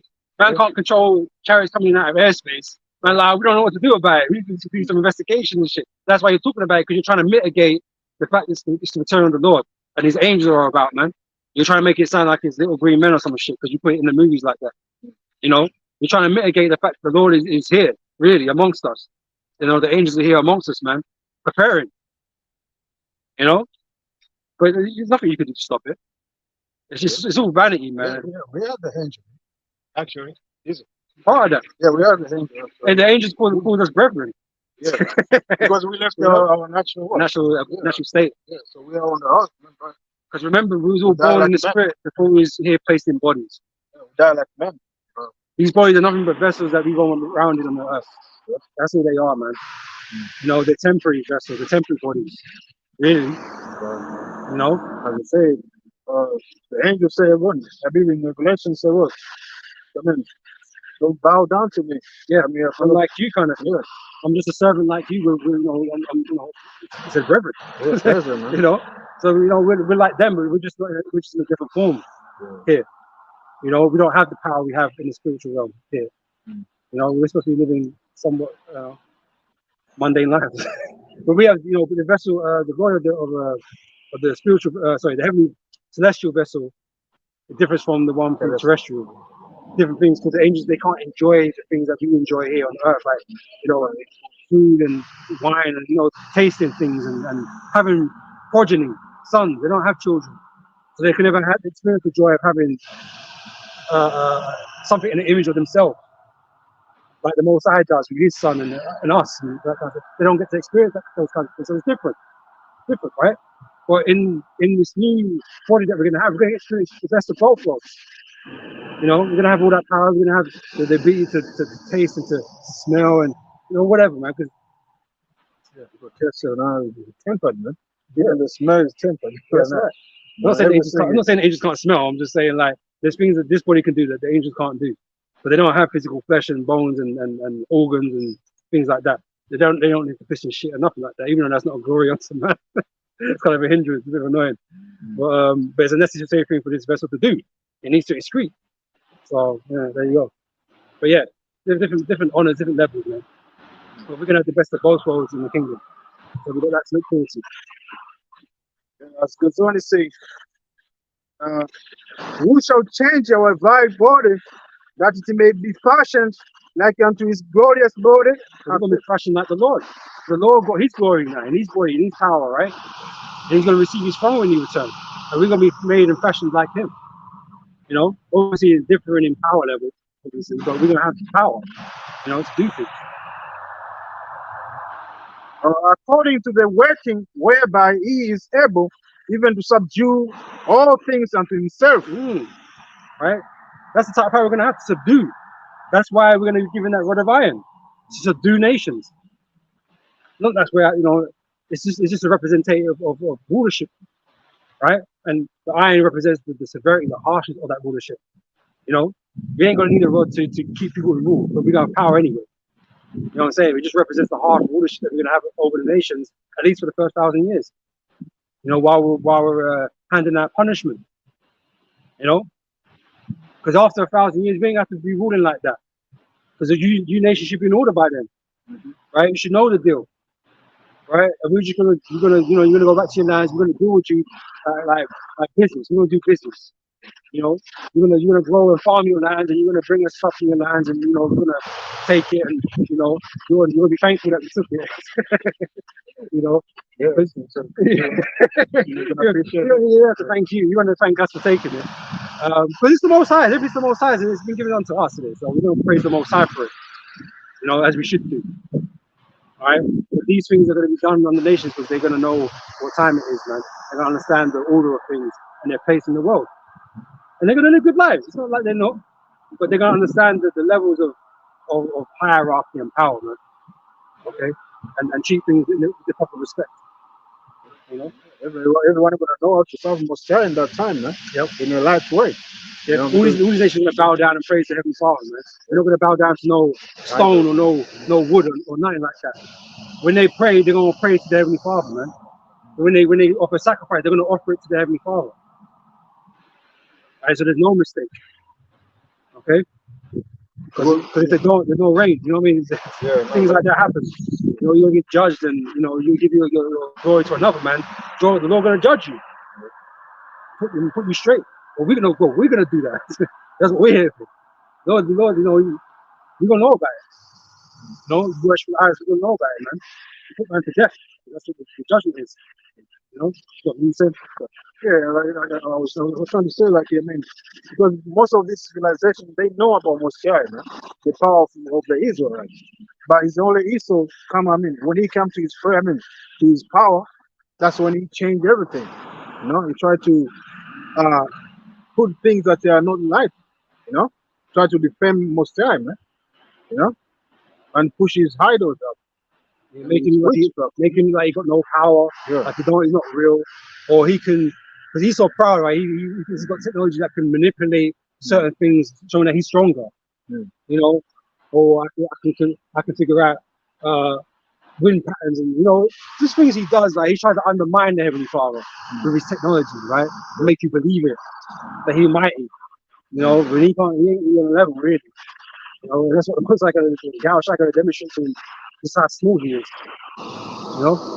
Yeah, because most of these technology are false, man. You know, they have, I mean, I'm not perfected actually, but Moshiach power is already perfected from the beginning, man. So for Esau comparing to Moshiach, it's just a delusion, man. You know, at the end, he's gonna find out, man, he's just a man. Well, I'm gonna use that terminology, man. You know, it's not a real thing per se, but you know, compared to the Heavenly Father, Esau living in the Stone Age. As great as he thinks he is, and the technology's got, he's on a no type of level. And they know it. So that's why they're kind of panicking to put shit together, man. Like, you know, what they call last ditch attempt. Trying to get together whatever they can, and whatever they got, they're going to use. You know what I mean? They've got nukes, so we've got nukes, so we'll use the nukes against them. You're going to find out none of this shit's yours. None of this technology is really yours. You know? The most I wanted to, man, you could have the ultimate weapon ever. Call it the God Killer. You can do all kinds of shit, man, but the most I wanted to is turn it off. Yeah, they say, I mean, they say the angel cry. I mean, what child of the crash? Crash, whatever, No, man. oh, this lies, man. Whatever, man. You know, you say that to make yourself feel better, man. You know, but I said, like, you could have the ultimate weapon. You could find a weapon, maybe. Maybe the Lord gave you a weapon that can hurt an angel. Just say if you did do that. All the most I have to do is just not have it work. It's really as simple as that. Most I can make it disappear on the spot if you really wanted to. You know what I mean? It's just not. It's not an issue. That's what they do. The angels, they come and disappear. Turn it off. Yeah, disappear things, turn things off. Yeah. You know. You know, even in warfare, you know, you drop a bomb, they don't all explode. Or you got a mine, they don't all explode. Duds, they call them duds, isn't it? You're gonna find out your shit's just dud, all of it. Even if you had the power, it wouldn't work. Because it's not meant to. You know? It's just a different level, man. And that's what we're dealing with, like, and all the power. That's not constrained by anything. There's no restriction to the Most High. How can you do that when we have to abide by rules of earth and physics and all this type of stuff? How can you fight something that's unrestrained in power? That can make anything happen at any time? You know? Most High created fucking galaxies and universes, man. With his power. Like, what the fuck are you gonna do? You know? You're not even an atom, bro. You're like a speck of nothing. Yeah, we are just part of them, and That's what I mean. It's such an incomprehensible level that the Most High is on, like, but he still thinks he's gonna step up and war against the Heavenly Father and his sons and the angels, man. It's just fucking ridiculous, man. But that's the spirit and mentality he was given, you know, to have his pride and his hubris, so that when it comes, he's completely ashamed and mocked. Esau's gonna become a laughing stock of the earth, man, and we're gonna enjoy it the most.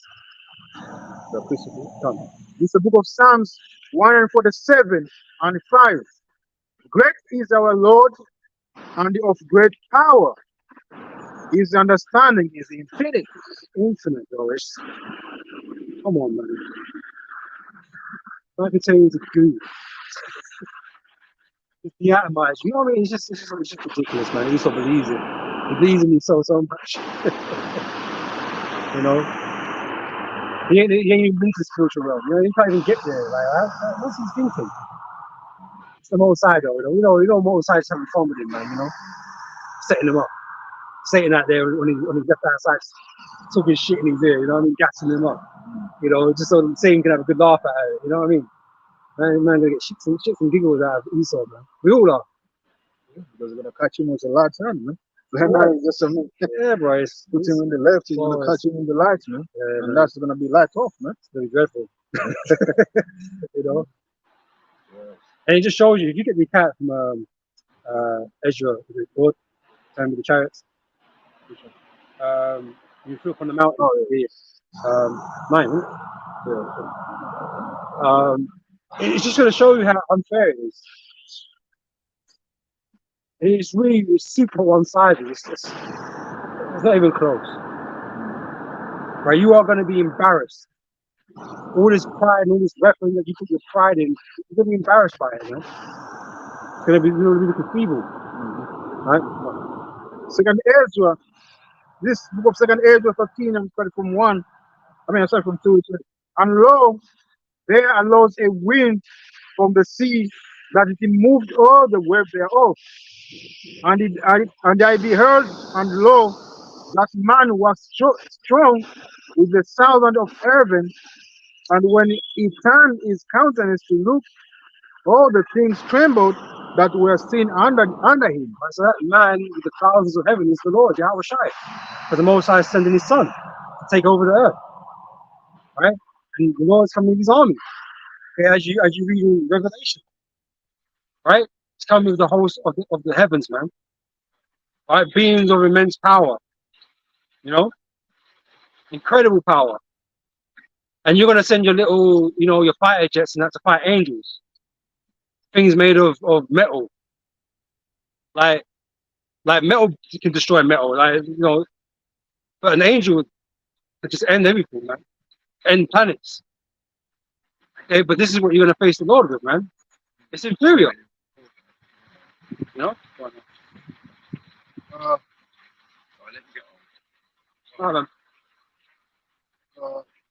That man was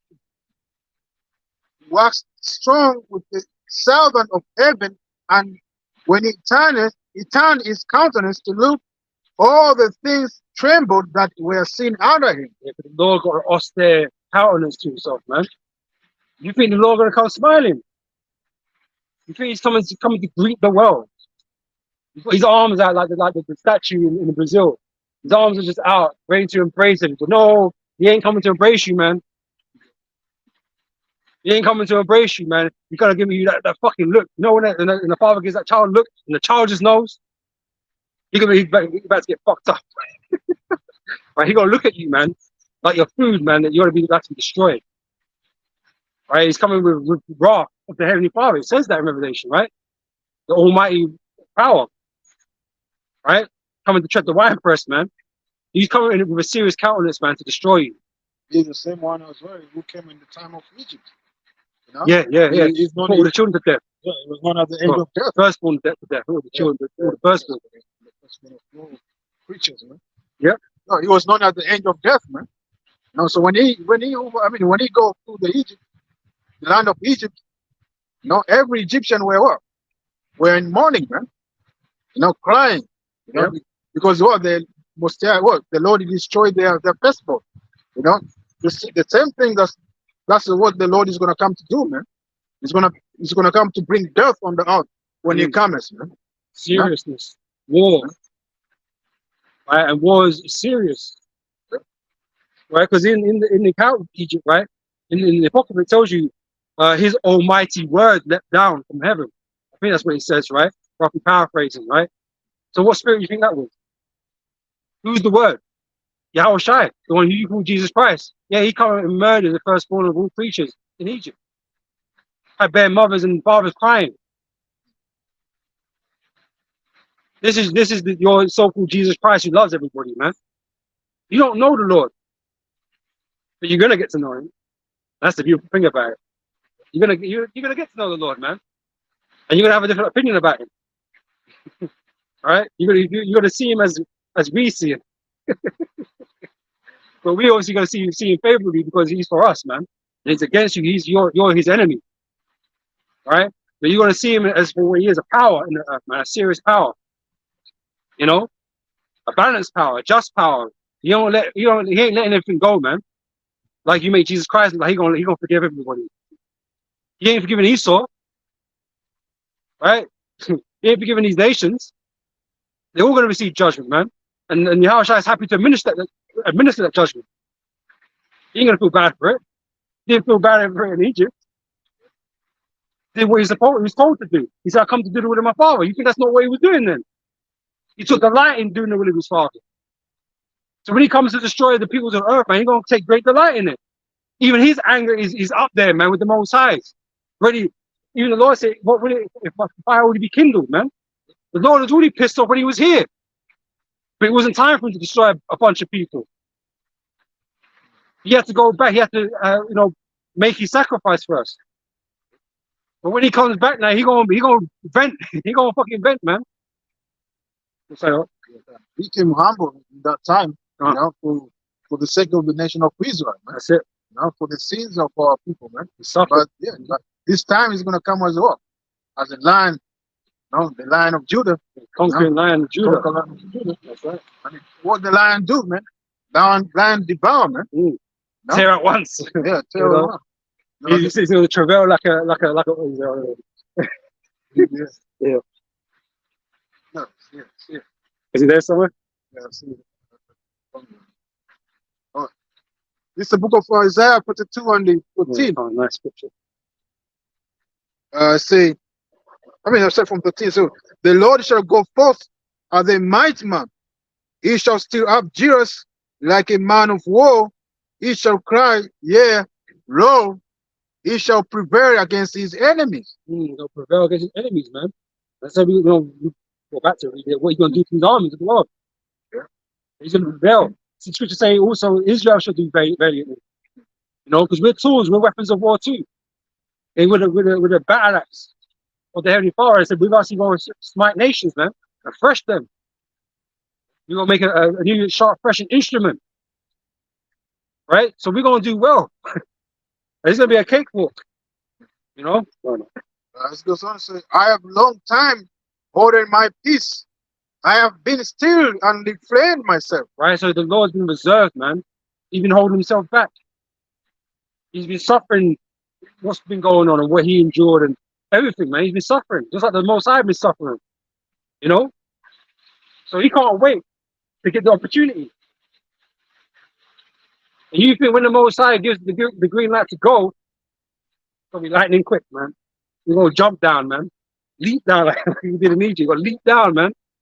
Put all that on you, man. Most High also, Yahushua is long suffering for the bullying of his people, man. Yeah. Because his people have been bullied, especially what? The up for election, man. Because the up for election among his people. Yeah. So he's saying that going through what we're going through from this different nation, he's saying he's happy. He's not happy, man. So when he comes, man, it's gonna be totally different, man. Yeah. So I say, goes on to say, I have long time holding my peace. I have been still and refrained myself. Now will I cry like a travailing woman? Battle cry. The battle cry gonna go out like a fucking, they had the shofar where you blow a trumpet in the battle, right? It's gonna be like that. The Lord gonna rock his place just with his voice, man. He's gonna put the fear in you. Your soul is gonna vibrate and put into a state of fear. And the Lord cries, the Lord gives out that battle cry, man. People are gonna be shook. Just like they showed you in War of the Worlds, man, when they came down and they got people were scared. It was vibrating them, man. It was fucking up in the spirit. That's what it's gonna be like when the Lord says, you're gonna feel his presence, man. So the quickness of your body, man. Have you fucking pissing and shitting on yourself, man? Have you that in such a state of fear and terror? You're gonna feel the Lord's presence, man, his power. Even the elect are gonna be like, man. Yeah, man, it's gonna be shocking. We were like, we knew he's powerful, man. We knew it, but this is like, you know what I'm saying? Yeah, when he touched the Mount Sinai, when we were in the wilderness, what our people saying, man? You can't speak with the Lord. Man. Yeah, Moses go and too much. It's too much. Yeah. And so our people feel the power in that time when we were in the wilderness, when we came out of Egypt in the Mount Sinai. It's gonna be the same way in this time when the Lord comes, man. It's like in the scriptures, man. It speaks about the angels when they stand before the Lord, the Heavenly Father, right? They tremble. Right? Yahushua is like his father, man. Even the angels were scared and fear him in a type of way, you know, in a different type of way, you know, because he is the blessed son, like he's the first, he's the prime, you know. So we're all gonna feel his power, man. We're with his presence, he's gonna be fucking overwhelming, man. Even though we're gods as well, like we just got fucked, like shit. Like it was on that level, oh man, that's mad, you know. Yeah, he's gonna command respect, you know, definitely. Yep. So bear woman, I will destroy and devour at once. I will make waste mountains and hills and dry up all their hubs, and I will make the believers island, and I will dry up the pools. But such is the wrath of the Lord, man. You know, I don't know exactly how we're gonna do all of that, man. But you know, we've got powers. You know, and obviously I've got pictures in my own mind what it might look like. You know, but I watch anime and stuff like that. So you see things like that be done, and just because someone moved their arm and the water just disappeared or some shit. It went late disappeared or some shit. I don't know, whatever it is. However the Lord does it, but that is going to be the demonstration of His power. Things are just going to disappear in front of Him, man. You know, people, buildings, fucking mountains, waters, trees. You're gonna get destroyed in the front of the Lord, and that's going to be like kind of like a casualty of the effects. Not because He's targeting them, it's just because they were around. You know. Yep. In the moment they're gonna disappear. Yeah, that's right. This is book of Habakkuk 2:3, and instead from 3 say, Most High came from Teman, and the Holy One from the Mount of Elan. Selah, His glory covered the heavens, and the earth was full of His praise, and His brightness was at the light. He had horns coming out of His hand. Right, so the horns is the beams of light, it's power. You know, like I said, I mentioned anime a lot, whatever, man. Say cool, say what you want about it. But yeah, but the Lord got power, man. You could do that sort of cast lightnings and all kinds of shit. You know, that's what it is. But this is where these animations and stuff, they're based upon these things. That's where they get the ideas from. This book outdates any of their shit that they make, all these comics and stuff, right? All your fucking Iron Mans and whatever. Right, it predates that. So Lord was already did it, rolling with this type of power before, and you're getting ideas of it. You know? Before Him went the pestilence, and burning coals went forth at His feet. He stood and measured the earth. He beheld and drove asunder the nations. Cut apart, split the nations, man. Destroyed them, divided them. You know? Yep. And the everlasting mountain were scattered, the perpetual hills and the bow. His ways are everlasting. I saw the tent of Cushan in affliction, and the curtains of the land of Midian did tremble. And the nations are gonna be in fear, man. They're gonna be in terror. Right? Because you ain't gonna know what to do. What can you do? Yeah. The idol gonna be powerless right there. Because you nation, you believe in your idols, man. But your idol is not gonna help you that day. But Shiva God of War ain't gonna turn up with 1,000 arms, man, and wrestle the Lord. It's not gonna happen. Right. Ain't nobody gonna turn up. It's like no one turned up in Egypt, man. Yeah. All you Egyptologists, man. There's no gods in Egypt. That's a movie, right? No gods turned up to stop what happened in the land of Egypt. And that was the point. That was the point being made. And the point needs to be made again, obviously. But this is going to have a permanent lasting effect. Because you're not even going to be allowed to worship these idols. They're all going to be destroyed. All these wooden stones that you bow down to, right? So there's no one coming. There's only the Lord and His Son and His children. That's it. Deal with that, innit?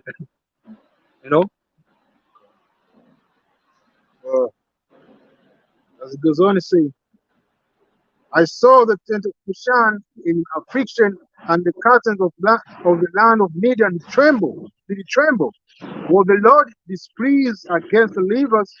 was thine anger against the rivers, or thy lust against the sea, that thou didst ride upon thine horses and thy chariots of salvation. Right? The angels of the chat, the UFOs, we call them, right? But you know, such devastating effects is going to affect the whole earth. It's not because, let's say, the Lord is man at the sea of the trees, they ain't do nothing, right?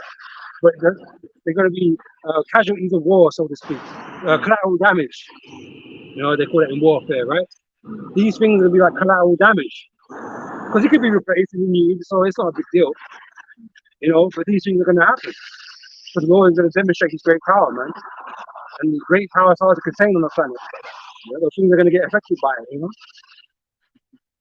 Craters and shit, you know.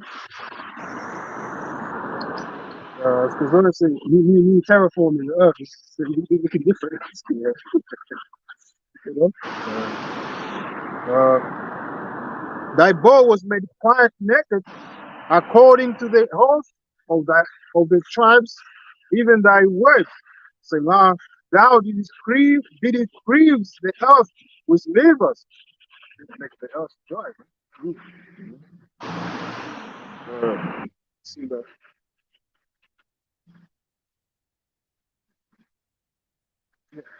Because we're gonna read the same thing here.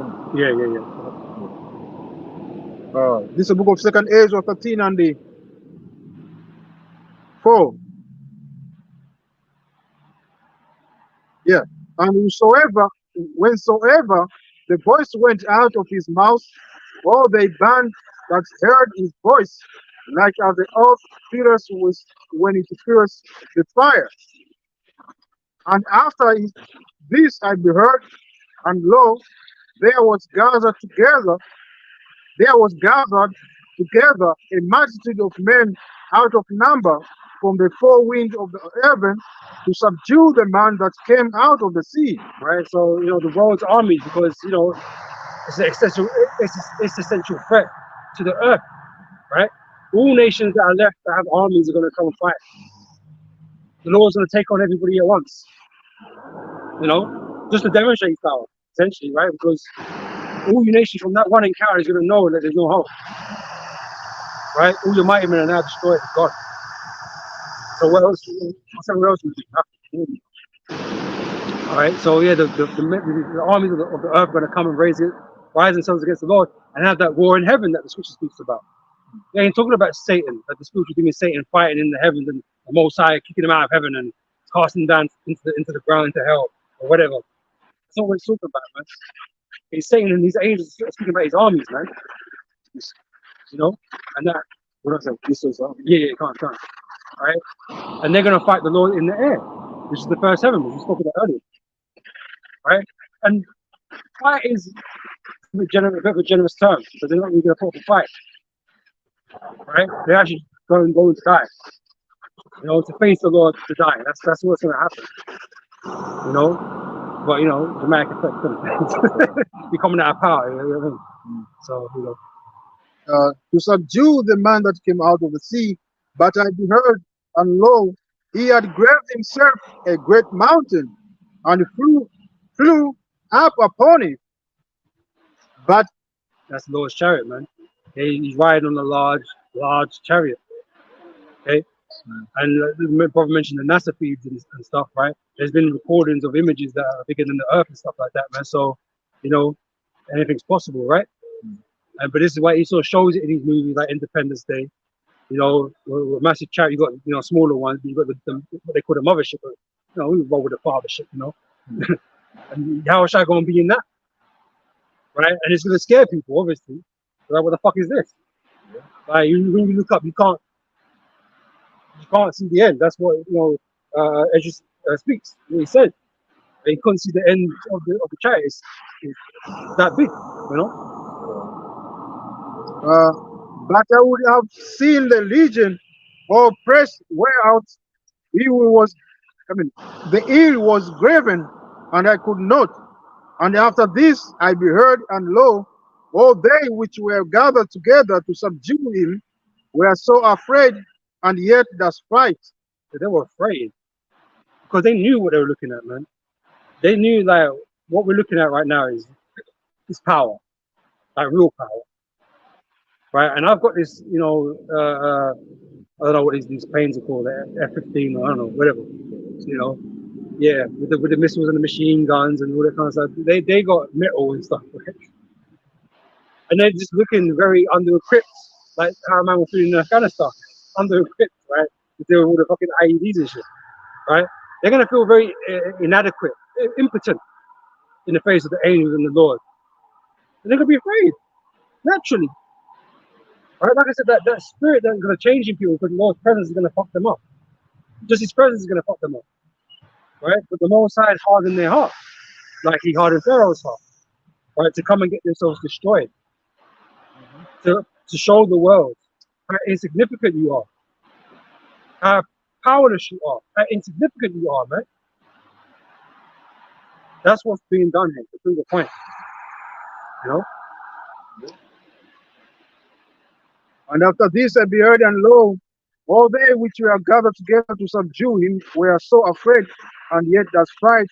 And lo, as he saw the violence of the multitude that came, he neither lifted up his hand, nor held sword, nor any instrument of war, but only I saw that he sent out of his mouth, as it had been a blast of fire, and out of his lips a flaming breath. All right, so he looked like he unarmed. You know, he looked like he was ready to fight. You know, man, not in a fighting stance or nothing like that. Man was just standing there. You know, and next thing you know, beams of energy and fire coming out and just blazing me, man. And he's like, shit, like I ain't got a shield, I ain't got nothing. Like, what am I gonna do? You know, the Lord's chilling, man. You know, he's just chilling, and you're out here trying to attack something, trying to attack the Lord, and you're just getting blazed. You know, in seconds, man. Mike already was done. Ding, ding. Finished. Right? The bell went, it was over. You know? Quickest fight in history. Yeah.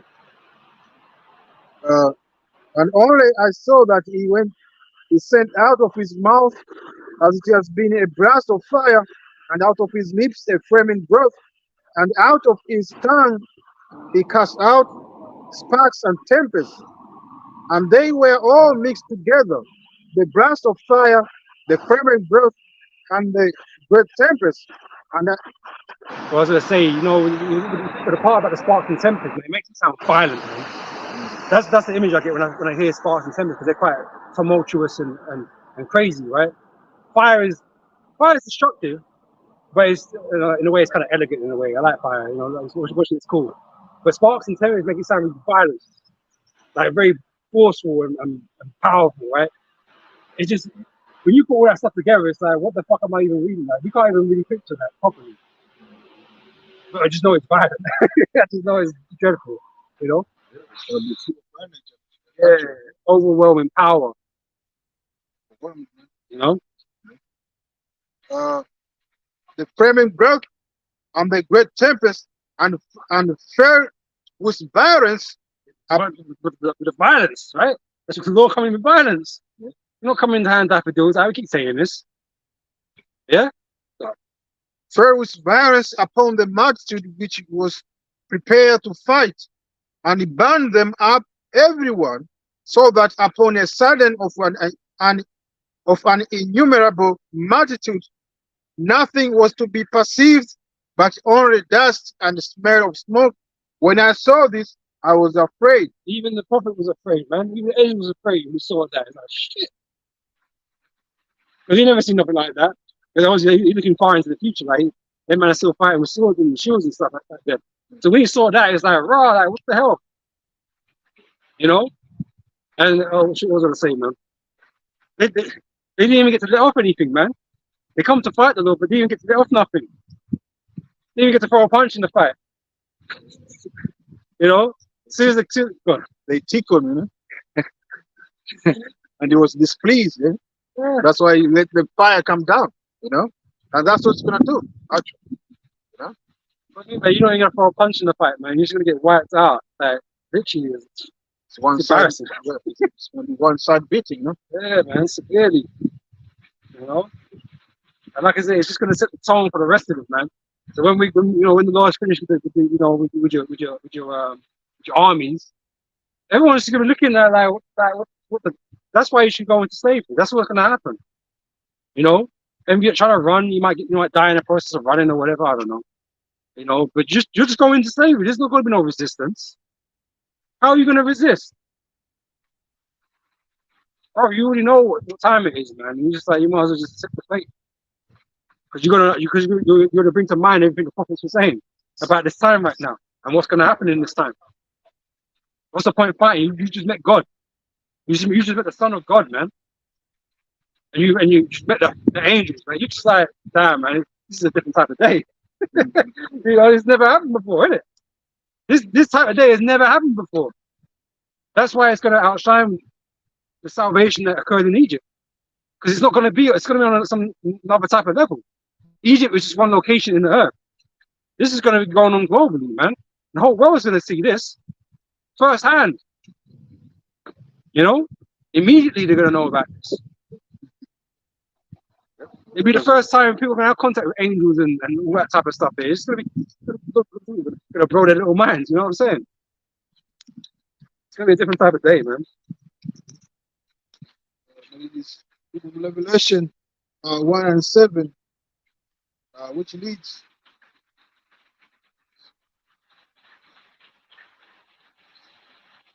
behold, he cometh with clouds, and every eye shall see him, and they also which pierced him, and all the kindred and all kindred of the earth shall wail because of him. Even so, amen. Yeah, man, you're gonna be mourning, man. You're crying and shit. You're being fear. 35. Right? And again, I was gonna say it sounds vicious. It is vicious, man. What Lord's coming to do is viciousness, man. Right? And this is all part of judgment. This is all part of the judgment brought upon mankind. Right? And you keep thinking this day is never going to occur, or you don't deserve it. But the Lord and the Most High feel differently about this. Okay, because we're in agreement with the Heavenly Father and His Son. We know you deserve it. We know you're going off at it. You're out here supporting your children because they turn flamer, they turn into a mole, you want to support them. Don't support them. They're not meant to be supported. They're meant to be shunned, cursed out, and realistically, made an end of. Right? Well, obviously, Esau's in power, so he got his own different set of rules here, that we have to be mindful of. But these things are not righteous. You people out here in the world are not righteous. Right? And for our people, you need to repent. And that's our message while we're here. Israel needs to repent. Only the elect will. But Israel needs to repent, man. Because only you had the opportunity to repent and to be saved. These nations, their fate's been sealed. From the time they put their hands on you, it's been sealed. So they ain't got no way out. No, they don't have any hope. There's no hope here. Yeah. And if you hope with the word, you're gonna what? You're gonna go down with the word. That's all. The message is clear. Repent. Look for the word that is about to come on the earth, the word of righteousness. Which is gonna be everlasting. Which you're gonna be in it. You're gonna be the one ruling that word. Yeah. So don't worry about these other nations, man. They ain't worried about you. They don't care that you're at the bottom right now. They don't care. You know what I mean? They want you there. Exactly, man. They're making money off you, man. They enjoy looking down, but they ain't gonna have to look down no more. We're gonna be the ones looking down, in rightfully so, in our rightful place. Not to be an asshole with it, like Esau the asshole. It's just the order of things, man. We were made to be rulers. We were made to be gods. We were made to be the ones guiding mankind. That's our role here. That's what we're supposed to be. Teach you the right ways. That's what we're going to be doing in the kingdom. And then progress can really be made. And that's why Esau's kingdom is as great as it may look on the surface of things, man. It's really at low level. In the time of our rulership, The earth is going to change dramatically, man. And fast past this world. In its capabilities and its resources and all types of things, man. People's lives are going to be so much better for it. You can't see that yet. Because first of all, you don't want to acknowledge us as rulers. Which, you know, we're not rulers yet, so I understand that, right? But you don't want us to be rulers, man. You don't want us to be in that power seat. Because you know, for us to be there, or for you to even get to that better world, man, there's a fucking serious ass kicking that's going to come before that. Because of how you treated us, man. And you know this, man. That's why we're probably the least hurt people on the earth that you want in rulership. Besides the Russians. You know? Because you know you've done wrong to us. And if it's men like us that are going to be in power, yeah, you know it's not looking good for you, man. But neither should it. Justice needs to be done. Because that is going to be about justice and righteousness, man. Right? So everyone's going to be treated equally, fairly, according to the law. Right? So judgment is going to come upon you, you know, for the crimes you've done. It's as simple as that. Judged according to the law, not according to our own hearts. You know, even though there is a lot of power that's been given to us to do what we want to do with. Like we can judge you, but how we judge you, you know, how we put you to death, that's up to us. It can be, you know. Yeah, it's righteousness, man. You tortured us, man. You know, you had us suffering. Watch crazy ass things, heartbreaking things you make us watch when you take away our children and shit. So we're gonna make sure you feel it like we felt it, more so. Okay, but your end will be just according to the scriptures, man. Scripture speaks about render to a double. So we're gonna make sure you get that in, you know, make you feel what we felt, plus more. Okay, and then you'll be glad when we do eventually put with these Edomites out of misery. You know, they'll be thankful. You know, because we don't need Esau. Contrary to popular belief, man, he ain't the one forwarding the world. You know, he's nothing but a hindrance ultimately. Right? He's holding things back. That's why this world is in darkness, man. You can't go nowhere in darkness. Fucking sitting there like bumping into shit. Esau not leading nowhere, no one but off a fucking cliff. Yeah, that's what I'm saying. What you say is right. It's true. Because wherever you go around here, I mean, it's the speed that you see, man. It's nothing but proudness and wickedness, man. You know, everywhere you go, wherever you turn, man. You know, you see this almost. You know, you see women parading themselves naked on the street. You know, walking proud. You know, that's the speed of this world, man. You know, in the world so-called region, they push what? Do the other willing, man. Spirit. You know, you can be whatever you want. You know, that's the society that we are living in. It's nothing but destruction and full of darkness, man. You know, and all this way is going to lead what? Without great judgment, you know, which you people are what? Are putting it far from coming, man. You know? See, what we promote and what we teach, right? You could be anything you want within the law, right? So you might want to be an entertainer. If you get all these entertainers, because all we did is sold out. They're sold out to Satan. But what we're saying, you don't need to sell out to Satan to be an entertainer. You don't need to do that. So if you want to be an entertainer, you want to do some acting, you want to put on a show with people, you want to make music or whatever, you can do that. That's fine. But why are you bending over to Esau for it? Why are you committing acts of wickedness to achieve those things? You know? Everyone's got talents, right? Everyone wants to express themselves. Fine, you could do that within the law. Just don't do wickedness, man. But Esau set everything up. All the gates, all the doors is open with wickedness. To do anything here, you got to do wickedness. And that's what's not allowed, man. That's not permitted. You should be put to death for that.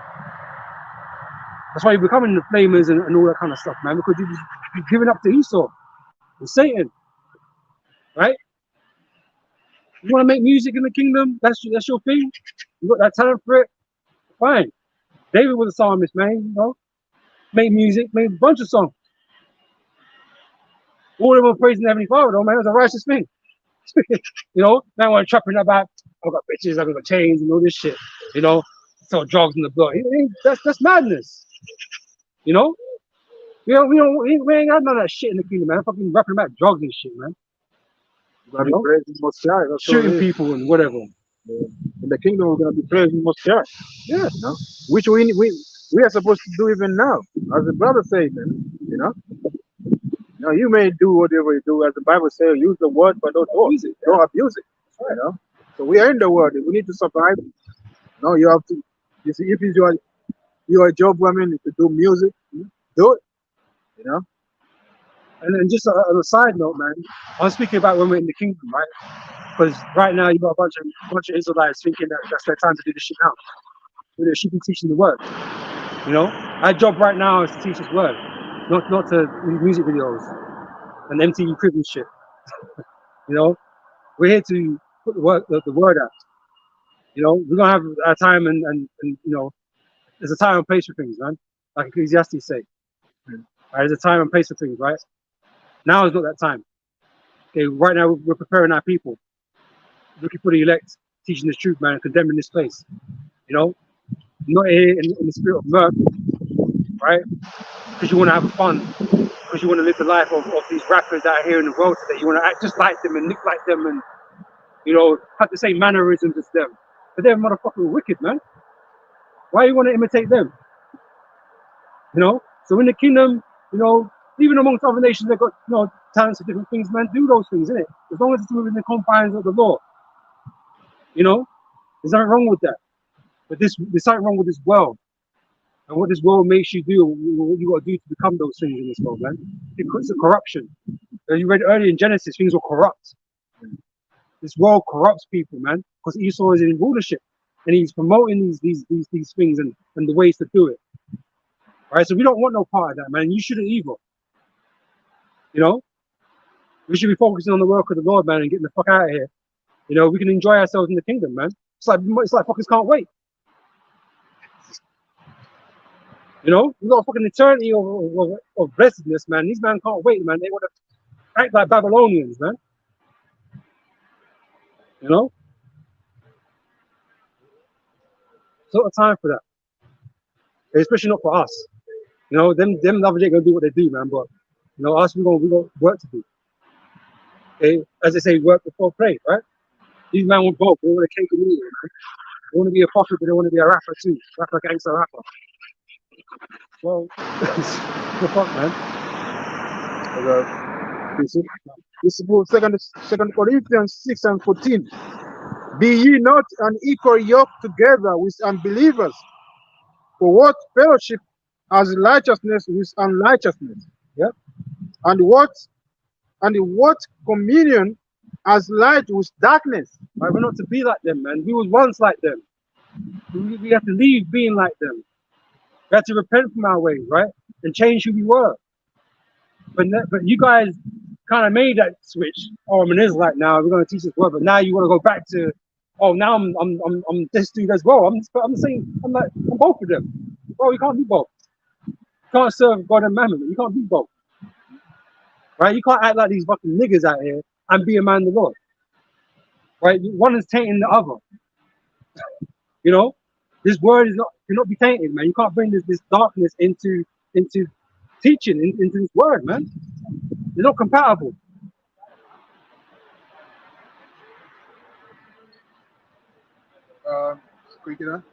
Revelation 3:15 it says, I know thy works, that thou art neither cold nor hot.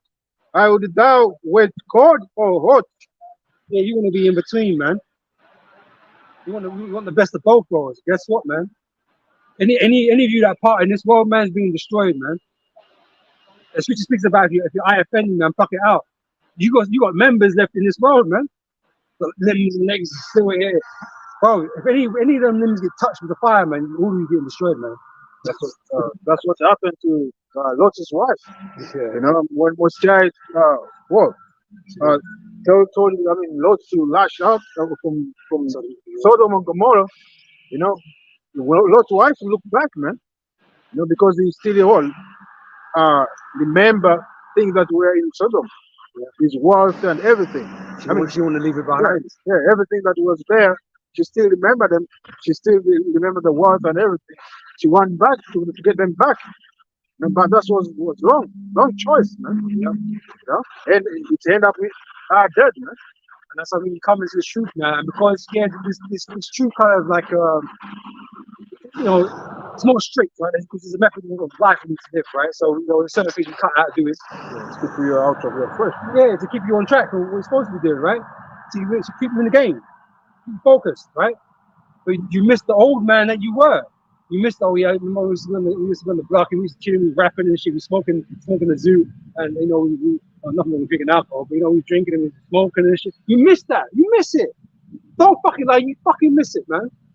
That's why you're like, oh, we should bring it in the truth.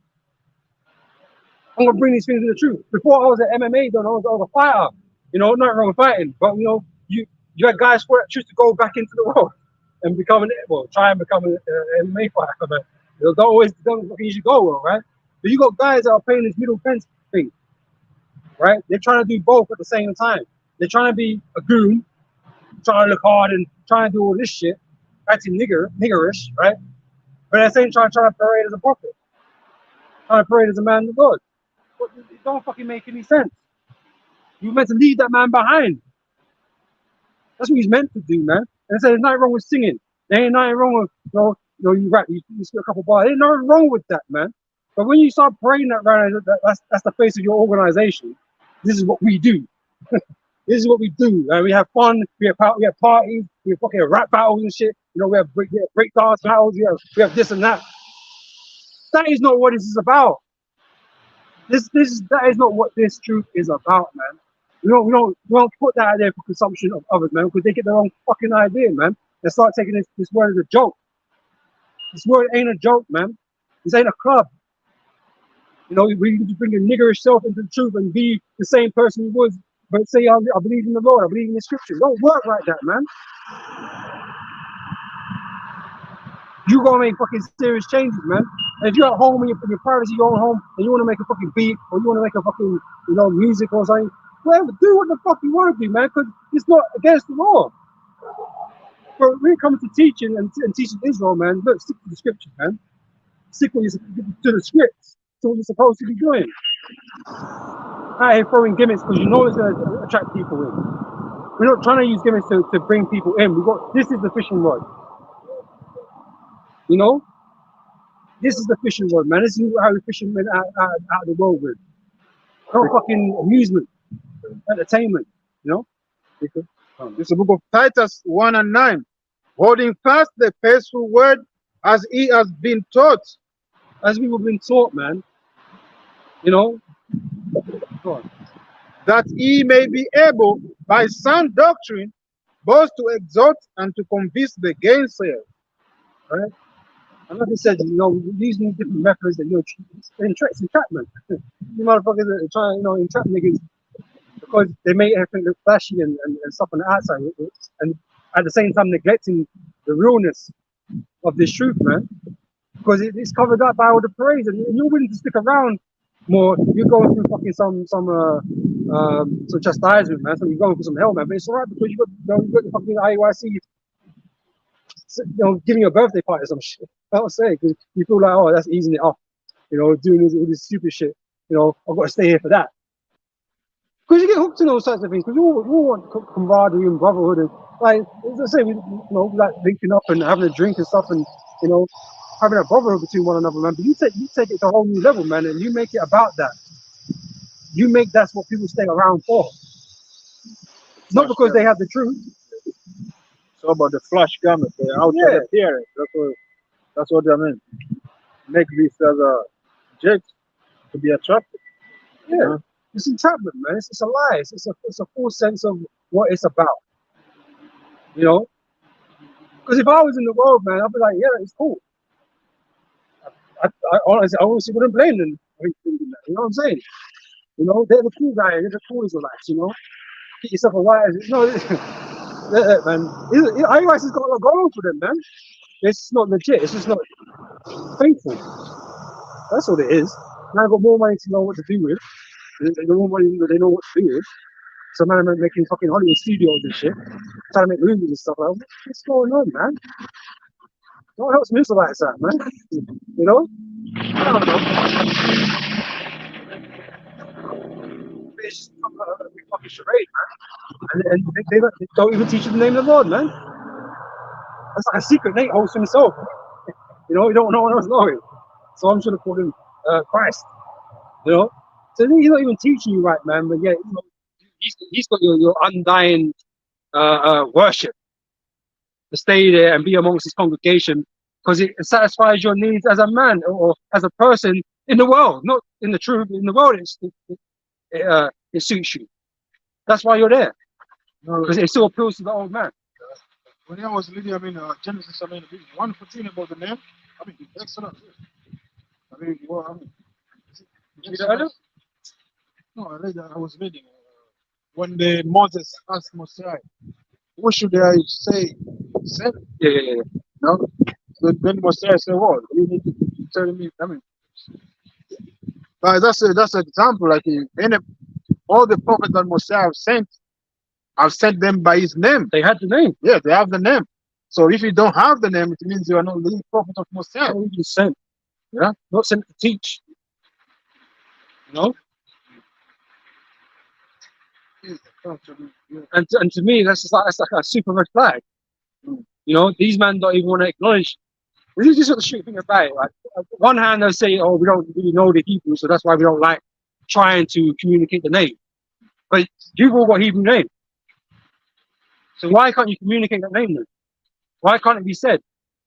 It means you are serving what? Not the power of the Bible, man. You know, not the power of Israel. You're serving the different power. You know, because if you're serving the Lord, you have to have the name. That's right. And like I said, you know the Tetragrammaton. You know the word Lord. You see it's got Yahweh there. You know how the Hebrew is said because you got your own names in Hebrew. You don't pronounce O's and stuff like that. You don't do all that stuff. So you know how it's said, but you don't want to say it, right? Because you're not been set up by the Heavenly Father to say it. You know, to be, to come in His name. You know, but we're not ashamed. We're not hiding nothing. You know, we'll proudly proclaim the name of the Lord and His Son out here. Everybody needs to know those names. Even the heathen need to know, man. When this judgment comes down, who do you think they're going to who the power did it? Who did it? We're telling you who did it. We're not keeping it from you. You know? That's the whole point. When the Lord did his thing in Egypt, man, his name was exalted around the regions thereof, man. It was known. Why are we hiding it for? Why are you hiding it for? And that can only lead me to one conclusion then. Yeah, that's it. You've been paid off. You sold your soul. You're on the side of Satan. On the Esau side, man.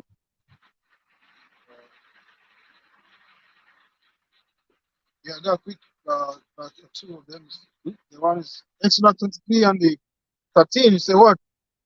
And in all things that I have said unto you, be circumspect, and make no mention of the name of other powers. Other powers. Jesus Christ, it was set up by Esau. You know? I mean, goes back to Serapis Christos and that, but again, it's still Esau, right? It's his gods, his idols, right? It doesn't exist with us, right? When you read this before it's translated into English, it didn't say Jesus Christ.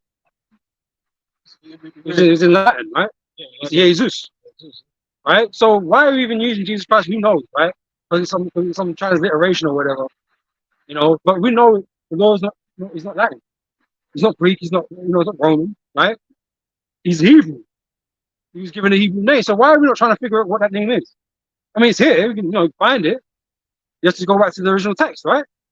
But why aren't people focused on learning his name or using his name? Because they don't care. They're not being set up. They've been made to believe on the world. They've been made to believe on Esau, right? And Nate is just disguising himself as an Israelite. But he's an agent of Satan. That's what he's doing. And this is a law which I'm reading right now. I say again, and in all things that I have said unto you, be circumspect, and circumspect in what? Be careful, to be always what? Mindful, watch, To be alert. Yeah, to be alert. and make no mention of the name of other powers, neither let it be heard out of thy mouth. Right? So yeah, we speak about idols. We don't worship idols, and that's really good.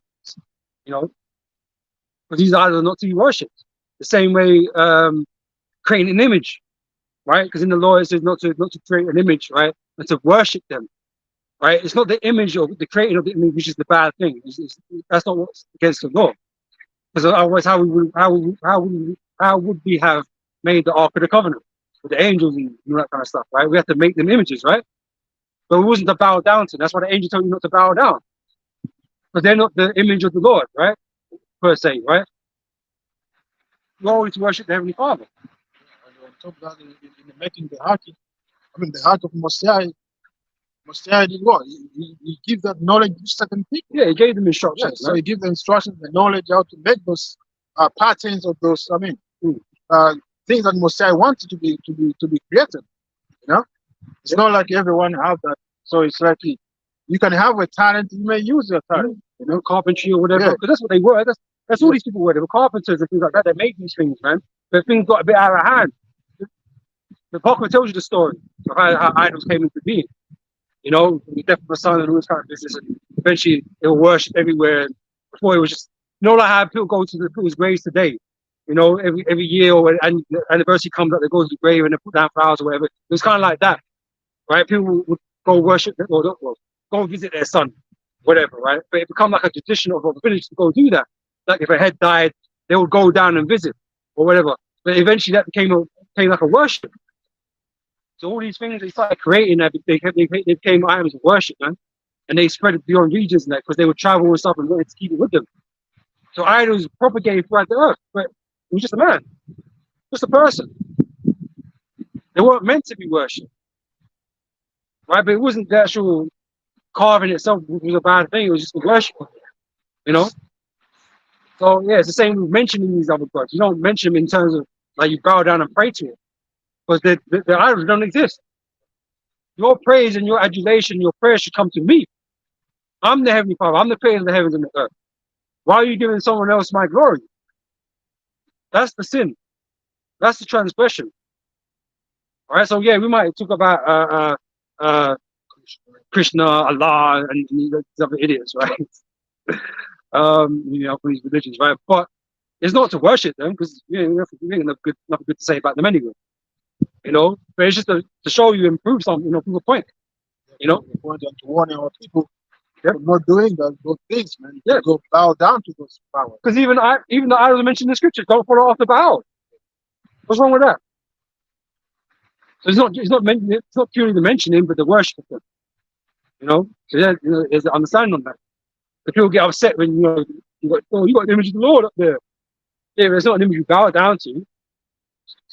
It's just showing you what the scriptures is saying. You might get so messed up with shit, man. You just got a little understanding, man. You know, thinking you're getting over righteous and shit. You know?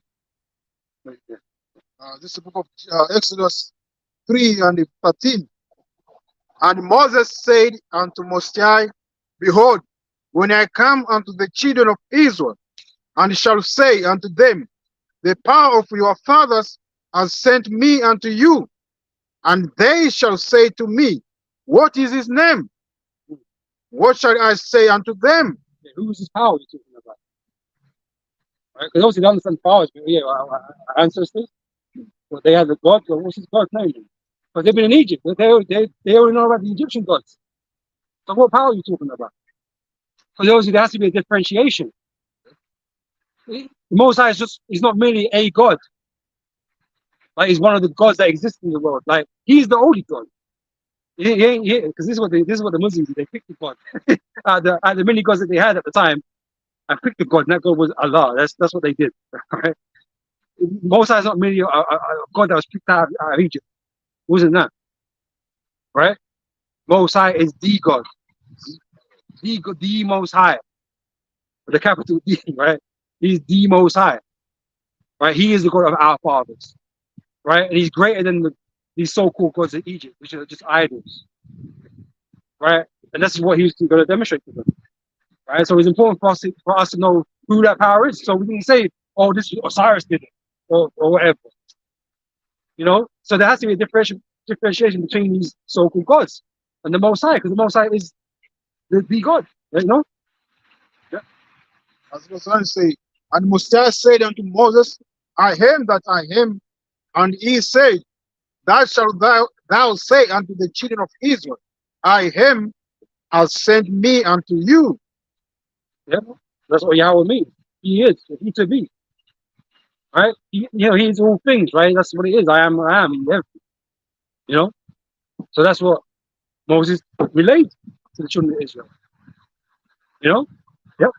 And it goes on to, and Mosiah said, moreover, unto Moses, thus shalt thou say unto the children of Israel, the Lord power of your fathers, the power of Abraham, the power of Isaac, and the power of Jacob, has sent me unto you. This is my name forever, and this is my memorial unto all generations. Right. So the Lord has a name that doesn't change. And he said memorial. Right. So he's got a non-changing name, right? Because some people believe the Lord's got many names, or no, he's got many titles. He's got many titles. But he's got one name, the same as Yahweh has got one name. You don't get to call on them however you please. IUIC even said that dumb shit one time, or a bunch of times, right? Whoever said it out of them, right? Right, you can call him Joe Play Yoga. Who told you that? Oh, You said you could. You said you could. You said you could say that. No one. Not the scripture don't say you can call him whatever you want. That he's got 1,000 names, or whatever name you decide to make up, you can call him that. It doesn't say that, man. You got one name, right? yeah. So yeah, that's a memorial, man. When I was in scriptures in Jude, they say what? I will Jude what? 1:5. I will therefore put you in remembering, though ye once knew this, how that the Lord, having saved the people out of the land of Egypt, afterward destroyed them that believe not. You know? So that's the message. The same thing when Mosiah sent Moses to the children of Israel, he gave him the name. You know. So and after that, what? He destroyed the firstborn of the Egypt and delivered the children of Mosiah in the and what? We were in the what? In the wilderness.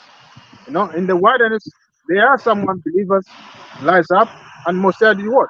Destroy them. The same this time, man. There are some people who receive this knowledge, the truth. They used to have the name, but right now they what? They are rejecting that name. You know, they keep that name aside, man. You know, they see it as it's not important in this ministry. So they're gonna be what? Destroyed, man, for their unbelief. Without the name of God, we cannot be saved, right? I know how I know that. It's good to say that anyway, but no other name, right? Why you want to say, right? But the name of the Lord has been taken away from us as people, right? We were put into slavery and we forgot, right? And we've been praying to God all this time while we've been in captivity without knowing his name. We thought, please God. And we saw Jesus Christ, please Jesus Christ, help us. And no one answering, yeah? Ain't nobody answering, right? This name is now being revived and given back to us now. And this is the name we're going to call upon. And this is the name of our powers, Most High and his Son, right? That are going to deliver us from the hand of our enemy. Jesus Christ is not coming to deliver the hand of our Jesus Christ is our enemy. He's a machination of Esau, man. Right? That one ain't gonna come and save you, man. He's gonna keep you down. He won't keep you begging Esau for crumbs. Because Jesus Christ tells you to forgive. Right? Our power tells us not to forgive. Only to suffer our enemies, man. For now, until the Lord rise up. Right? So we're told to suffer and be patient. Okay, but to get revenge, we are expecting revenge. Jesus Christ is going to keep our people down and has done since being given to us. To keep you docile, man. Because you start feeling guilty, you know, you think it's bad for us. About these Edomites, man. I shouldn't think it's bad for stop. They're our friends. No, they ain't. All right, they ain't. All right, but our power is going to get revenge for us, man. So we've been told to suffer, to wait. Okay, so that's what we're doing. Right? There's another point I was gonna make, man. It's not out of my head right now. And since we start calling the name, man, we see things are happening. As you say before, nothing happened, man. People still suffering to this day. But eventually, once we start calling the name, we see things happen. We see it changing. We see prophets are coming to pass before our eyes every day. And we are closing, well, near and near to go to the return of our Lord, man, and the end of this system. Because of that name, man. Because the name is very important. Now whatever we say, Mosiah hears. Man. Yep. Yeah. That's what I was gonna say, man. Because obviously this is not our first captivity. Right? This ain't our first rodeo. Right? Very many times when we went over to idol worship, right, and forgot the name of the Lord, wasn't using it no more, right? And we got fucked up. The enemies came against us and took us, man. The Lord never came and saved us until we returned to the Lord and stood upon His name. That's in the scriptures, right? It's those names that we rely upon, and we can't be saved without them. You know. So if you think you can be delivered just because you say you believe in the scriptures, but you don't want to give credit where credit's due to the Father and the Son and their names, guess what? The Lord ain't gonna hear you, man. And your pleas and your cries and your prayers. You know, you will be left out in the darkness when all hell breaks loose, man. All right? It's book of Proverbs 18 and 10. The name of the Lord is a strong tower. The righteous runneth unto it, and is safe. That's right. That's where our safety is, man. That's where our protection lies. Right? And again, when the scripture speaks about the truth and the faith and that they are our defense, our armors, right? It's the knowledge of the truth. The true name of the Lord is going to protect us. It's part of the truth. You know, we're not here to be ignorant. We're meant to be men of study. We're meant to be make our calling less sure, right? We have to study.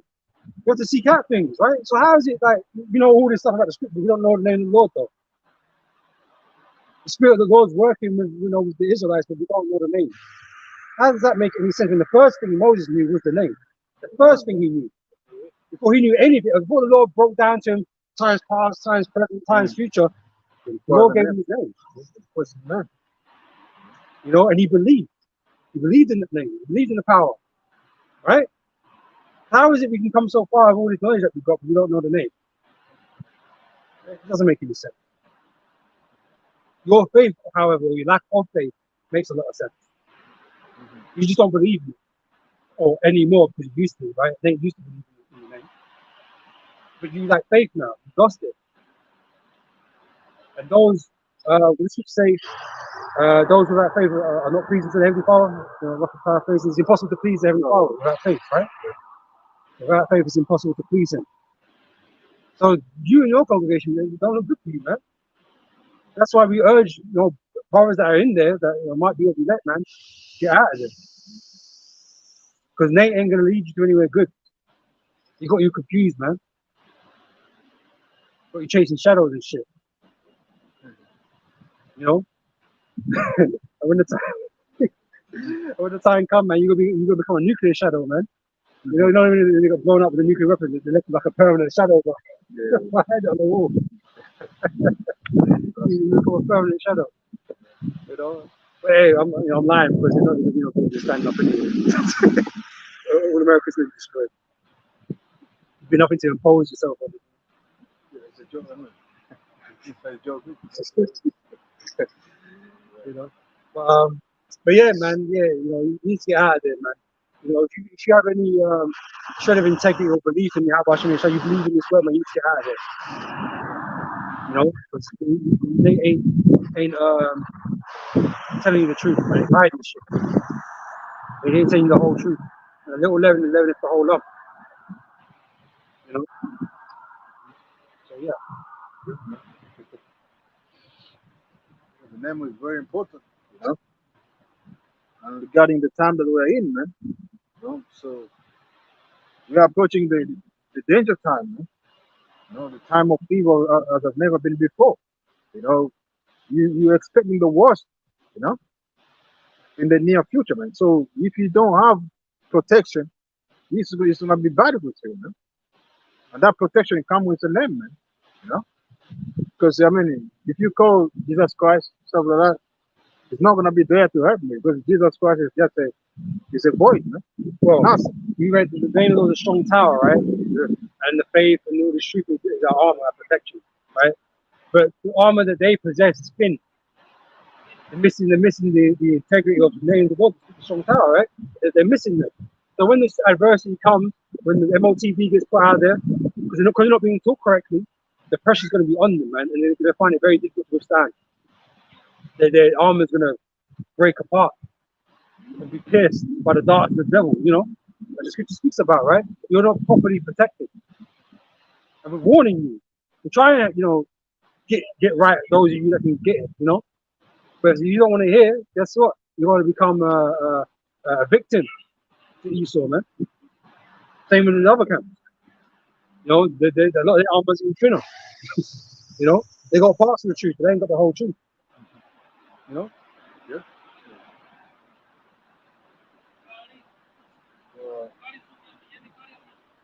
This is the Proverbs 1,004. Who has ascended up into heaven or descended? Who has gathered the wind in his fist? Who has bound the waters in a garment? Who has established all the ends of the earth? What is his name, and what is his son's name? If thou canst tell. All right, so a question's been put to you, put to us, as Israelites. But don't you want to know? Don't you want to find out that answer? Don't you think we should know the answer as Israelites? You know? No, I'm going to ignore that. I'm not going to tell them to hear that. I don't know. No, it's our duty to know, man. It's our duty to know. And if you don't know, it's because the Lord ain't give it to you. The Lord keep your eyes closed, ears closed, don't want to receive it. Right? But the men of the Lord will have his name. The men of the Lord will have his name, man. How would the Spirit not share that? Why would the Spirit not share that? What sense does that make? The Spirit going to have all these other things unlocking our minds, but the name is hidden to us. Like, why? You know? Again, it's the first thing that Moses knew, was told. You know? And again, it's one of the first things we found out. Before we started learning any breakdowns, I heard the name of the Lord and his son. It's funny, isn't it? I used to pause the video, man. Yeah. To hear the word of collection. So you can say it. Them. Yeah. So you know, because obviously, it's foreign to us. You know, I'm not good at languages anyway. I don't know any other language really. So you want to hear it and you want to get it right. You want to get it right. You don't want to say it wrong because you respect whose name that is, right? And like I said, it's one of the first things that we ever learned. So why is it different now? Why is it different with you guys? Oh, we know everything else. We don't know the name. Nah, you're dead wrong there, man. You know, our foundation is on those names, essentially, on the knowing of those names. You know.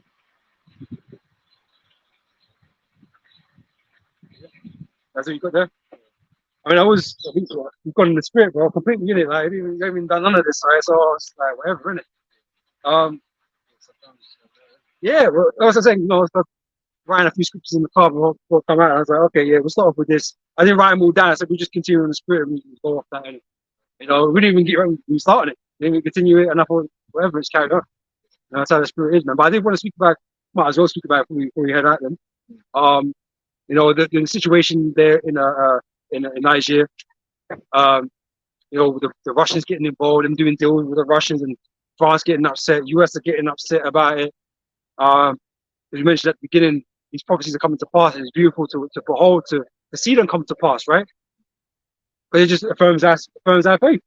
That's what it's doing. And that's why it's beautiful to us, man. Yeah, it brings the world close to the precipice of destruction, which is a bad thing for the world, right? But it's good for us. So yeah, you might just grab Revelation 19 and 10. Because we're about prophecy, man. Yeah, we're not scared of prophecy. We don't like, people don't want these things to be real. No, we desperately want them to be real. But not to the state where we're just delusional. Because there's science to look for. And we're waiting upon the signs. We're not crazy. know what I'm saying? Life is pretty mundane a lot of the time, but we're waiting for prophecies to come to pass to show us how close we are. I would say, happy is he that see the fall. I mean, happy is he that see the fall of the Lord. The enemies. The enemies. That's right. And that's what we're looking for, man. To see the hand of this system, this wicked system, not this destructive system, and the beginning and the establishment of the new system, which is after righteousness, man. That's what we're looking for. See, all the signs are there, all the evidence is there. Like, you might want to be in denial, like it's not going to lead to the place where you say it's going to lead to. You keep saying that. But eventually you're going to see, just as we see now, the end of it all. You know? We just see it aforetime. That's why we're deemed to be as prophets. Because we see and we say before it occurs. Most people don't have that power to do that, or have the foresight for that. Not at least to the accuracy that we do. Because you got other guys that forecast, there could be World War III at some point, and but they don't know everything. You know, the Most High reveals to us how it's going to come back, because none of them are talking about the Israelites building up after World War III. None of them talking about that and how they're going to go to sleep. Nobody's saying none of that stuff, so they don't know everything. You know, that's why you sound crazy, because that seems impossible. No, it's not that World War III is impossible, but you Negroes, you're going to be in power and bullshit. You're going to put us in slavery? That sounds like impossible to them. That sounds way out there. But when it occurs, you'll be thinking differently. All right? You have to just admit the situation. Revelation 19:10. And I fell at his feet to worship him, and he said unto me, See thou do it not, I am thy fellow servant, and of thy brethren, that of the testimony of Yahweh worship Most High, for the testimony of Yahweh is the spirit of prophecy. Spirit of prophecy, man. That's why we're into it, man. You know, guys like both they don't want to deal with prophecy. They just want to talk about typical Christian narrative, you know? Submitting to Jesus Christ. But no, we focus on the events of the world, man, and how they correspond with the scriptures. So the scriptures are giving us things to look for. So we look for them. Very circumspect, look for them. Right? So when we see a piece of prophecy that's, that can be brought out in the scriptures, we bring it out. You know, and this thing in Nigeria with Russia and everything else going on around it is part of prophecy, man. The main part of it being in Ezekiel 38, which we'll get in a minute. All right? Because things are just falling into place now. Because even when we say things, right, some of it's not happened yet. Right? So we're still waiting to see it happen, even though we believe it to happen. When we see it happen, it makes us happy. It's like it just affirms that we're correct. It's happening now. See, it's happened because you speak about it. You say it before, as you have been sent. Yep. That's what it is. Man. That's right. Well, grab us Habakkuk 2 and 3. Sure. This is the book of Habakkuk.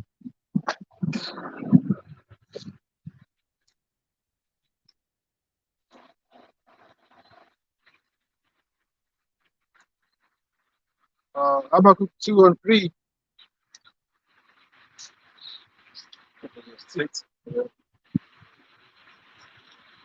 2 and 3 say, For the vision is yet for an appointed time, but at the end it shall speak and not lie. Though it tarry, wait for it, because it shall surely come to. It shall surely come. It will not tarry. Right, so beginning of our elders and apostles, man, we're kind of like ahead of the curve, right? Because there was a time where the apostles were out there teaching, talking about the MOTB, the RFID and that kind of stuff, and it wasn't really a thing at all, right? But as time has gone on, this is why we say it makes us happy when these things do manifest, because we sometimes speak about things that we can't quite see yet. It's not in existence just at this moment in time. So when it does come, it's like, wow, it's amazing. It's amazing. It's the same with like the RFID. When they were speaking about it back then, it didn't come until a lot later. And then you started hearing about these things, putting things inside their hands and stuff like that, or controlling things with something in their brain and stuff like that. You start hearing about those things later. And eventually what's starting to happen is that whereas people didn't see it before, and still didn't see it until a lot later on, it's starting to come around to it. Because even they had to acknowledge that the RFID and that is more than just where's my dog, right? It's more than just a tracking thing, right?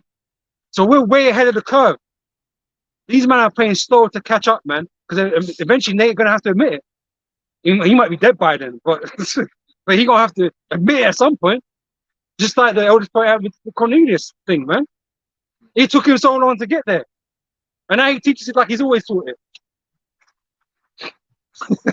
He's slow to the curve. They're all slow. We're way ahead of the curve, man. So we've been speaking things, man. Yeah, we're the ones waiting the longest for it because you wasn't giving it any attention to. So when it happens, yeah, we're gonna be happy about it, man. We're gonna say, look, see, you said that. So scriptures say that. This ain't just not just words. This is a living book. So it makes us happy when we see these things come to pass, man. That was it, man. Right? Yep. We have a second measure, chapter 9, and reading that.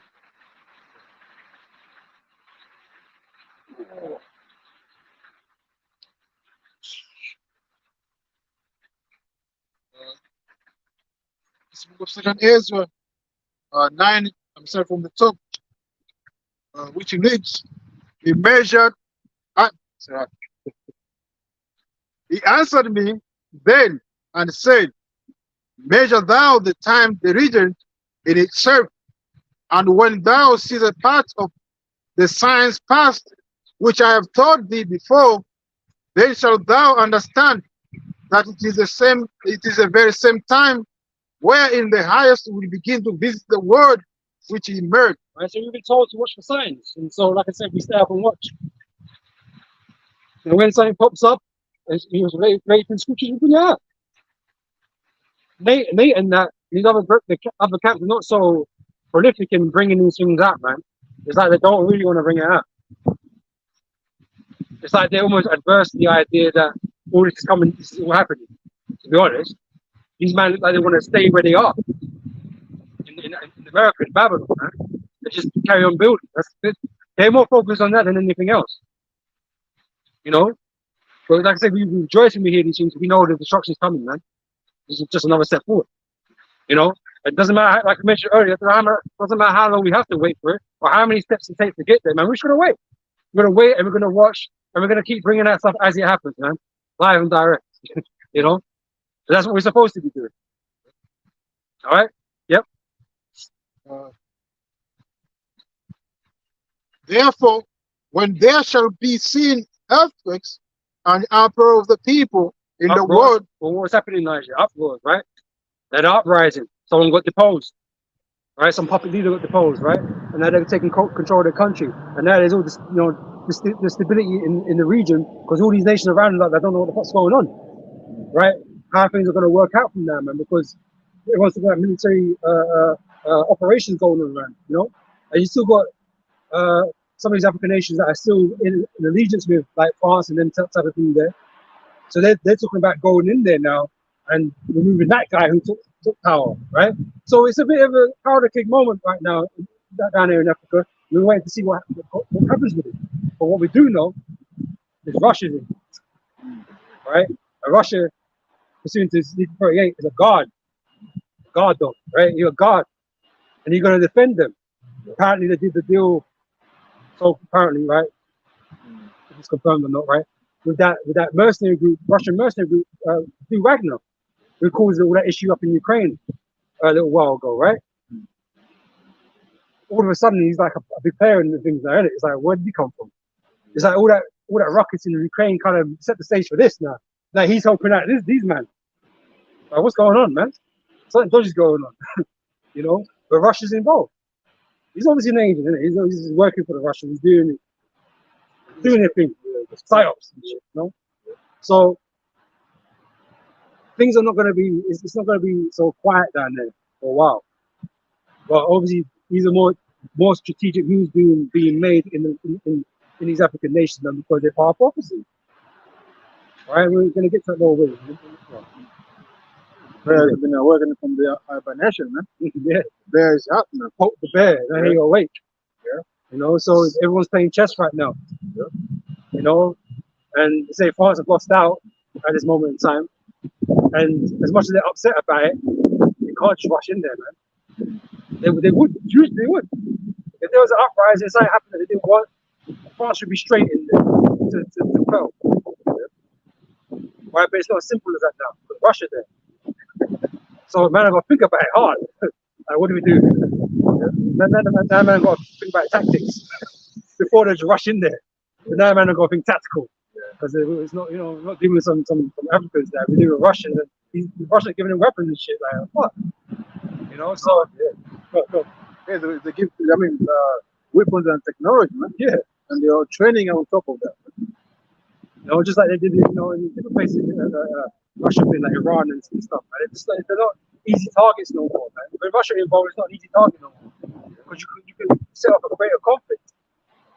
Friggin' world war, it can happen. They're all wary of right now because right now it's not the time.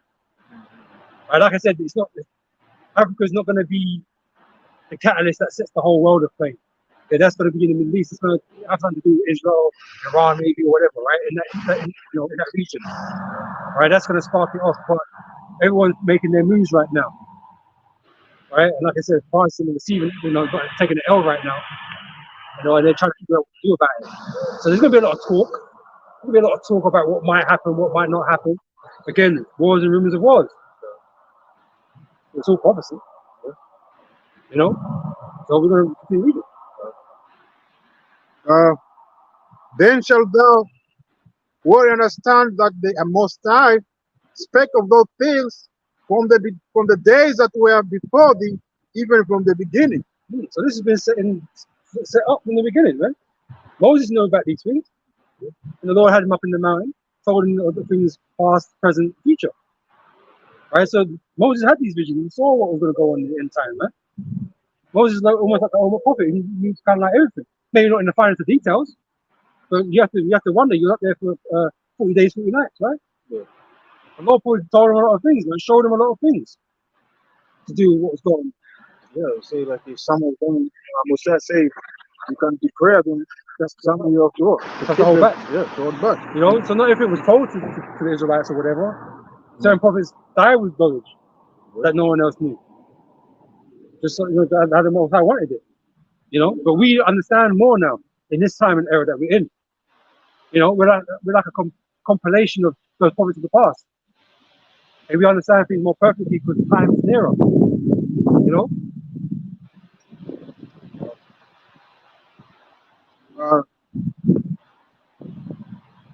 For like as all that is made in the world has a beginning and an end, the end is manifest. And is manifesting, man. Parts of prophecy are manifesting and coming into view. Now we can see them. Okay, yeah, that's it there. Yes. And like I say, it's good for us, man. That literally, you're on a shit day, right? And you see that'll perk you up, man. It'll perk you up, make you feel different, right? That's good news to us.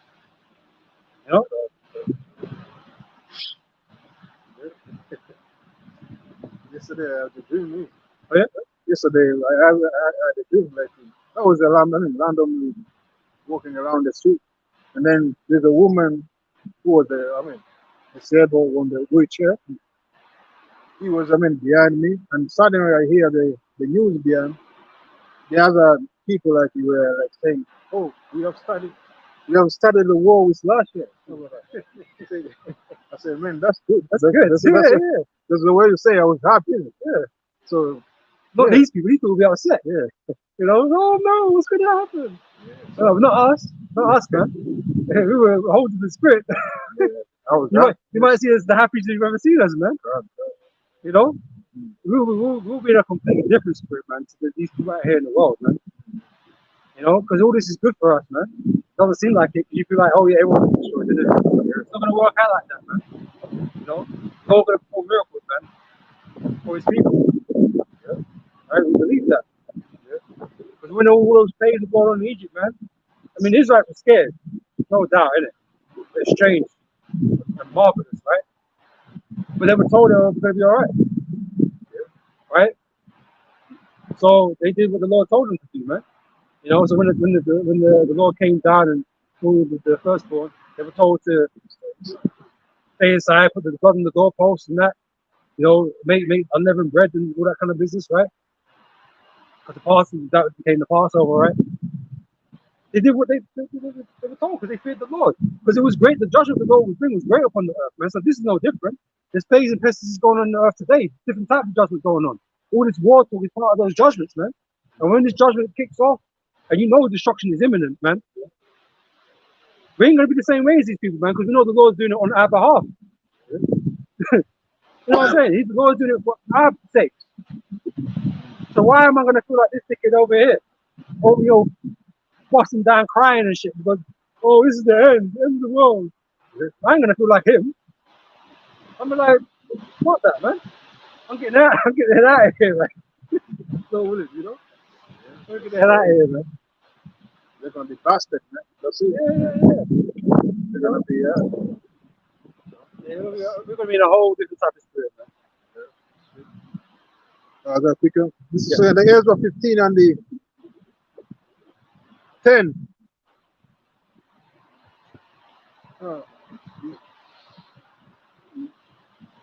Yeah, I'm starting from 10. Behold, my people is led as a flock to the slaughter. I will not suffer them now to dwell in the land of Egypt, but I will bring them with a mighty hand and a stretched out arm, and smite Egypt with plague as before, and will destroy all the land thereof. Right, so it's a process of judgment and destruction that's coming upon this on Esau's kingdom, beginning of America, right? Let's say Egypt wouldn't destroyed overnight. There's a certain amount of faith Lord had unleashed upon that place until it became destroyed, isn't it? Essentially, right? And it's the same. This is a process of time. Lord between judgment. Judgment is building up and building up. Let's talk about when a woman in the night home, very short child, the pains they become much stronger and faster. Right, we just keep going into one problem after another problem, and it's getting worse. Things are not getting better. You thought the pandemic was the last of it? No, there's more to come. You know what I mean? There's more praise and more hurt, more pain to come, man. The Lord is just ramping it up, and like I said, eventually, Famine is on the way as well. I mean, it's going to get worse, right? And more difficult to deal with, right? And eventually, you're not going to have to deal with it, right? But it's going to end up, you know, having a world war and all that kind of shit. You know, people shooting missiles at each other, whatever, killing one another, riots in the street, just madness, chaos, right? This is going to, how things are now, as shit as things are for a lot of people, it's going to be a lot worse for people, man. It's going to be a lot worse. It's going to seem civilized compared to how things are going to be, man. They're still going to be at each other's throats, man. You know, what's say about Egyptian against Egyptian? Yeah. You know, friend against friend and stuff like that. They're just going to be fighting one another, killing one another to survive. You know, wickedness is just going to overflow the earth. You know, so yeah, man, this is just a process of time until we get to the real shit. You know, Yeah, less war. You know, less war is on the way. You know, cross war as well. class war, race war. Yeah, so it's gonna be chaos. I mean, all over the globe, man. It's not only it's gonna be on the Western Hemisphere, but it's gonna be all around the globe. That's right. You know, it's not gonna be peace until peace will be taken away from the equation, man. That's right. Let's see. Yeah. Second Ezra 9 and 6. Even so, the times also of the highest have praying beginning in wonders and in powerful works, and ending in effect and signs. And everyone that shall be saved and shall be able to escape by his works and by faith whereby ye have believed. Faith. Right? That includes having faith in the name. You don't believe in the name, you don't really have faith in it. You know? If you're not sure. Someone that's not sure isn't someone with faith, you know? Someone that has faith is sure. Even though they have kind of no right to be sure, because they can't see it in it. But someone that has faith is sure, regardless, is sure. Someone that's unsure, yeah, you're a bit you know, leak, you know what I mean? You know, you might be prone to buckle under pressure. Doubt. Doubt is a serious thing, man. You can't have doubt in the street, man. Doubt will fuck you up. Satan uses doubt against you, man. You know, powerful tool for Satan. Doubt. Because doubt creeps into all of us at times, man. Not necessarily to say with the word per se, but sometimes the word, certain scriptures you don't understand or whatever, right? Yourself. There's self-doubt, right? That happens, I think myself happens to me a lot, right? Doubt myself, my ability to. And this is what we've got to remember, though. It's not our ability to do anything. It's the Lord's will, right? This is why we have to keep ourselves measured, you know? It's not about me. It's not about this brother. It's not about the brothers themselves. It's about the Most High's will and who He has chosen. All right, but sometimes you go up in that, you know, that doubt of yourself. I'm not good enough. I ain't been on point, but you know, those things happen. Yeah, pick yourself up, innit? That's what you're supposed to do. Pick yourself up, innit? A righteous man for 7 times, but get him up, right? That's what we're supposed to do, right? But we have to remember that it's just the Lord's choosing, man, and we're just here doing what we've been commanded to do, the thing that we should be doing, the service to the Lord. Right, so just do that. Focus on that. Fuck all the doubt shit. Just focus on the job at hand, man. Okay, and if you picked at the end, you're chosen at the end, then great.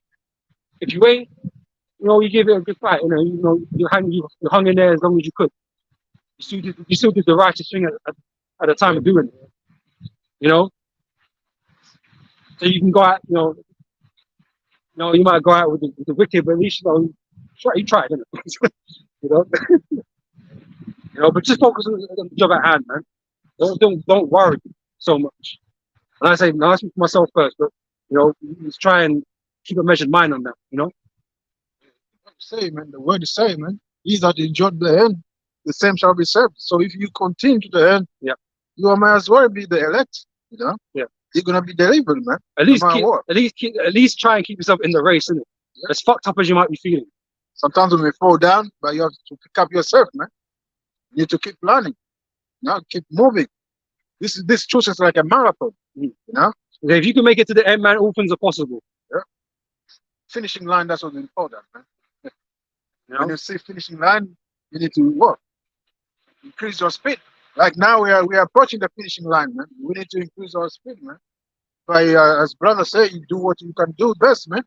You know, to please the Heavenly Father. You know, by doing His ministry, by preaching the word. You know, staying true to the word, keeping it 100% best you can, right? Because you might not understand everything. You might not, right? You might not know every breakdown, right? But what you do teach is on point. There's a place. Come in. Because that's what we mean when we have 100% truth. Like, as a collective, we do, right? But anything we say is the truth. It's not 99% correct. It's 100% true. And anything we do fall off on, we come on correct. You know? Because sometimes we sit with the mouth, right? Sit with the tongue. We have to come back and correct those things, man. Yeah, but you're not going to find lies in us, man. When it comes to this world, you're not going to find lies. You're not going to find that. When we make a mistake, we come back and say, "What? Yeah." Because we're not trying to deceive nobody. Yeah. We're not here to deceive nobody. Right? We want you to have the truth. Right? We want you to have the truth, man. And then you can do what you want with it. Whether you're of the elect or not, you can do what you want with the truth. But you now know the truth, right? You can't use it as you can't say I didn't know. Or so you can't absolve yourself from any wickedness. No, you knew. We told you. Right? That's on your head now. We did our job. We told you the truth. And now that everything's in your own head, man. You know? Like we used to say, we still say, washing the blood off our own hands. You know? Because we did our job. But if I'm feeding you lies now, I'm not doing my job. Right? So that fits still with me. So I want you to have the truth, man. No, we want you to have the truth. Alright? Yeah, we all have to do whatever we have to do according to the measure of faith that Most High have bestowed unto us, man. You know? Because everyone have different measure in him, you know? Yep. That Most High have bestowed. You know, so you can't be doing overmuch, you know? That's what I mean. You can always do what you can do. Yeah, what you can do. The Most High given you, right? Yeah. And of course, you strive for the mastery. So you try your best, right? You try and put as much effort as you can do. But guess what? give you what you can do. Yeah, even the talent. I mean, talent. Yeah, some were given 5, some were given 1. True. You know, it's not like even the prophet Jeremiah, I believe, is the one who have a lot of books. Isn't he? Yeah. They have a lot of. The Jeremiah. I believe it's Jeremiah. Oh, Isaiah, I believe it. Isaiah got 65. Probably on that. To be honest. Yeah, but some, of the prophets, like Obadiah, was just given 1 chapter. Obadiah and Oh, you mean a lot of books in chapter? Yeah. Yeah. like Same man as they were giving him more prophets. Isn't it? And but Obadiah was given one book, but it's powerful, man. Powerful against the Edomites. Yeah. That's like garlic to vampires and shit. Just put it up in there.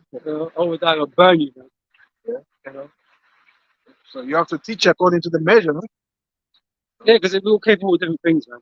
Yeah. You know, at the end of the day, sometimes you might fall in the right, comparing yourself to other brothers that are on a different level to you, innit?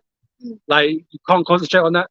It's not a measure of somebody at the end of the day, because whether or not they're of the elect is still up to the Most High, right? There's been plenty of guys that come in the street that were on fire, man, and they, damn near learn everything. But a lot of them are not around today because they got too proud or whatever. They bugged out, right? So we have to be mindful of that, man. You should, do what you can to the best of your ability. You cannot be apostle. That's right. Apostle.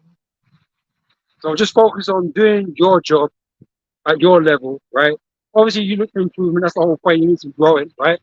You look for improvement, man. But don't be looking at one guy and think, well, I ain't a man, Lord, because this man's on some super level to me. Like, don't look at things like that. It's not about what man's eyes see, as the scriptures say. It's not about how man seeth the man. It's the Most High looking for the inward heart, right? So that's what we need to focus on, man. Just do what you need to do, man. And Lord willing, it's enough. That's what we can hope. We all live by faith, right? Hopefully it's enough. Because we all know we'll fall short and shit. We're not perfect. We'll fall short. We know we could all do more. So it's the Lord's mercy at the end of the day, man. You just have to make sure you get to the end. It's the book of Ephesians 4 and 11.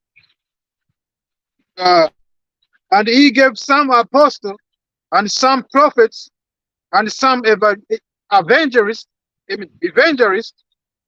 and some pastors and teachers for the perfecting of the saints, for the work of the ministry, for edifying of the body of their master.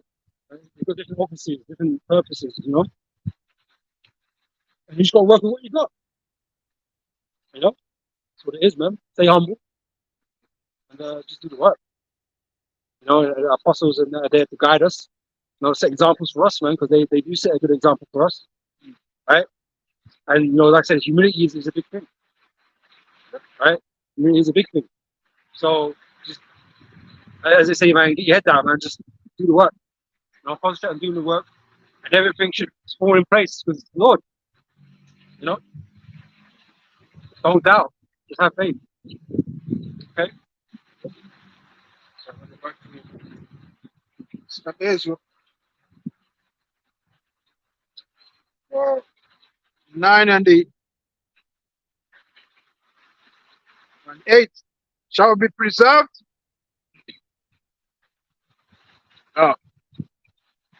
Shall be preserved from the said perils, and shall see my salvation in my land and within my borders, for I have sanctified them from the beginning. Then shall they be in faithful case, which now have abused my ways. And that's fine. You read it earlier. Yeah. All right. So there's those in sacrifice. He tells you elect, right? So we just have to get to the end to find out if God got nothing. Don't win, that's the case. But like I say, as long as you've got this truth, man, you've got this word, just work,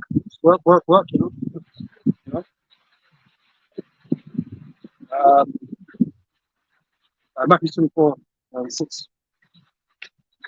This is the book of Matthew 24 and 6, which reads, and ye shall hear of wars and rumor of wars. See that Ye be no trouble. Right? Don't be troubled. We're not troubled, right? Yeah, World War is closer than it's ever been. Yeah, it don't concern me. I'm not concerned. I want it to happen. You know. So we was told that these things will come to pass, and these rumors and rumors of wars, these wars and rumors of wars. Eventually, this war is not going to be a rumor; it's going to be a natural, live action event that the world will have to deal with. Right? We've already seen the repercussions of some of these things, man. During the Ukraine crisis with Russia and things, that they cut off all the fucking energy, and shit, and made that energy prices go out the fucking roof and shit with grain. And they get profited from that cloud, man. Bro, it's a madness how much profit these energy companies are making now, bro. It's like, and they're not giving none of that money back. It's coming, bro. People are feeling pain and they're making the highest profits they've ever made. How does that make any sense? How is that righteous? But they charged you just more money just a minute ago because they couldn't survive. That's why they needed to charge you more, right? Because things got expensive for them. But they just made more profit than they've ever made, man. Profit, not just money. They made profit, more profit than they've ever made. That's excess money. That's excess money. It's not money they needed to run the company. It's excess money. Pump up mega profits, bigger than ever. And yet they can't help people though. They're not going to help out with the problem people are having, but they're going to pay their board members more bonuses. They ain't going to pay their workers more. This place is corrupt and unjust, man. You know, and they're all trying to get away with it now. You know, it's all these crises that are happening, all these companies behind these that is supposed to be affecting them are making more money than ever, man. And they're not giving back to nobody. They're all telling you got to take a pay cut and shit, or they're sacking you from your job. No, it's bullshit, man. And that's why all these riches that you got, they're gonna be taken away from you, man. You don't deserve no fucking riches, man. You know. But yeah, so you know, these rumors of wars, man, it's gonna become a live action event that people are gonna have to deal with, man. So people are gonna be concerned about it, but we, you know, revel in it, man. You know. But like I said, these are all prophecies that are happening. Okay, that we were waiting and looking out for. Okay. Is that it on that? Just the person. Yes, I mean, it's no trouble. For all these things must come to pass, but the hand is not yet. Right? So again, that's what we're saying. These things are happening, but it's not the end yet. There's still things to happen. Once we talk about the RFID, they still have to come. Before America was destroyed, you know, in this World War III, the chip has to be here. Right? Which means the events that take place before that is going to make great chaos in the earth and bring the chip into play. Right? Because there's going to be instability, food scarcity, and all kinds of shit going on. You know, chaos, right? So before that happens, the CHIP, the MOTP is going to be here for all to see. Not just going to be here, a little bit here, a little bit there, because you know it's out there already. But in these different places like Sweden and you know, in Scandinavian places, they've got them inside them, but it's not a global thing yet. But who knows? End of this year, next year, you might hear more. We'll see. And the infrastructure is already there, man. You know, CBDC, you know, digital ID, you know, all this, as a makeup for what? So that technology comes to pass, man.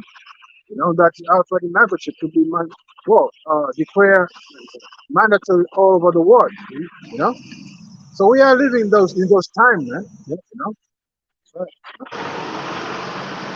Obadiah, just the beginning part of Obadiah. I don't want. Just going into how to despise among the nations. So that's why all these uprisings are happening, because they're starting to rebel against Esau, right? Because they've been dealing with them treacherously, man, unfairly, unjustly. As like I say, all these companies dealing with people unjustly. It's the same thing everywhere Esau is. He's dealing with people unjustly, man, and they've had enough, right? Yep. It's Obadiah 1:2, let me say. Behold, I have made thee small among heathen. Thou art great despised. The pride of thine heart has deceived thee. Thou. Speak from the top again. The vision of Obadiah. Thus saith the Lord power concerning Edom. We have heard a rumor from the Lord, and an ambassador is sent among the heathen. Arise ye, and let us rise up. Yeah, this is in the form of Ragnarok, right? You're there, right? In Africa, right, Nigeria, right now, shaking hands, sending an ambassador saying, prepare for war, right? But no, it's the spirit of the Lord that's gone out there to these different nations that are preparing these people for war. The angels are setting things in motion, right? So that's why the mentality of all these nations is war right now. It's to prepare for this big fight, right? And like I said, Nigeria has had enough French colonialism, imperialism, right? They've had enough of it. And so they're siding with people like Russia to help fight. Because they know a fight's coming, right? They want to take their land back. So they go have to fight for it, right? Because France ain't just going to let them have it. So they need protection. So they reach out to Russia. Help us with with these guys, man. Help us. And so yeah, Wagner's turned up now. A man shaking hands with these military personnel or whatever. Right? And soon, if not already, you're gonna see troops there, you're gonna see technology, weapons and stuff there, and they're gonna be deterrents to these other nations, man, that have interest in Nigeria and the surrounding areas, man. You know?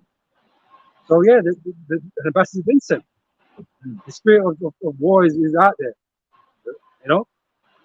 Yep. Arise ye, and let us rise up against her in battle. Rise up against her in battle. Again, they're preparing for war, right? And Russia's going to help them with that. Okay? Because there's a war to be fought. Yep. Behold, I have made thee small among the heathen. Thou art great despised. So that's it. That's what I wanted. They are greatly despised.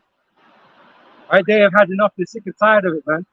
They've allowed it to go for so long because it somewhat benefited them, but they're getting screwed over, man.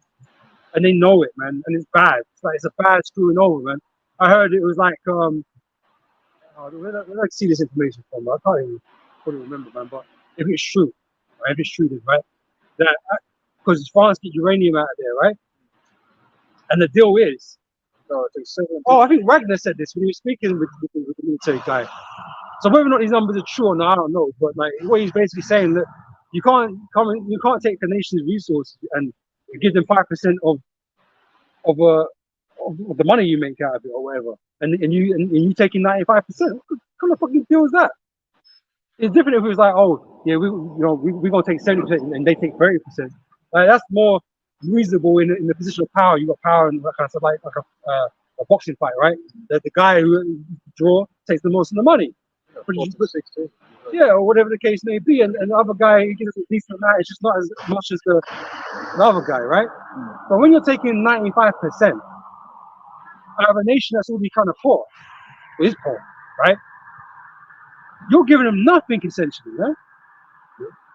You're giving them literally nothing, enough to run the government that you put in there, the puppet government, to appease them. That's all you're giving them essentially. The people are so poor. There's only a few men in them places that have got any type of wealth, and that's because they're getting paid by these fucking criminals. You know, so you're giving them nothing, man. They're struggling, and they're sick and tired of struggling, man, because you're taking the piss out of them. Crumbs, right? So they had enough now, and so again, you pushed them now into the hands of Russia and the like. Again, our prophecy. Okay. Yeah, that was it on that. What was it? Isaiah 14 and 6.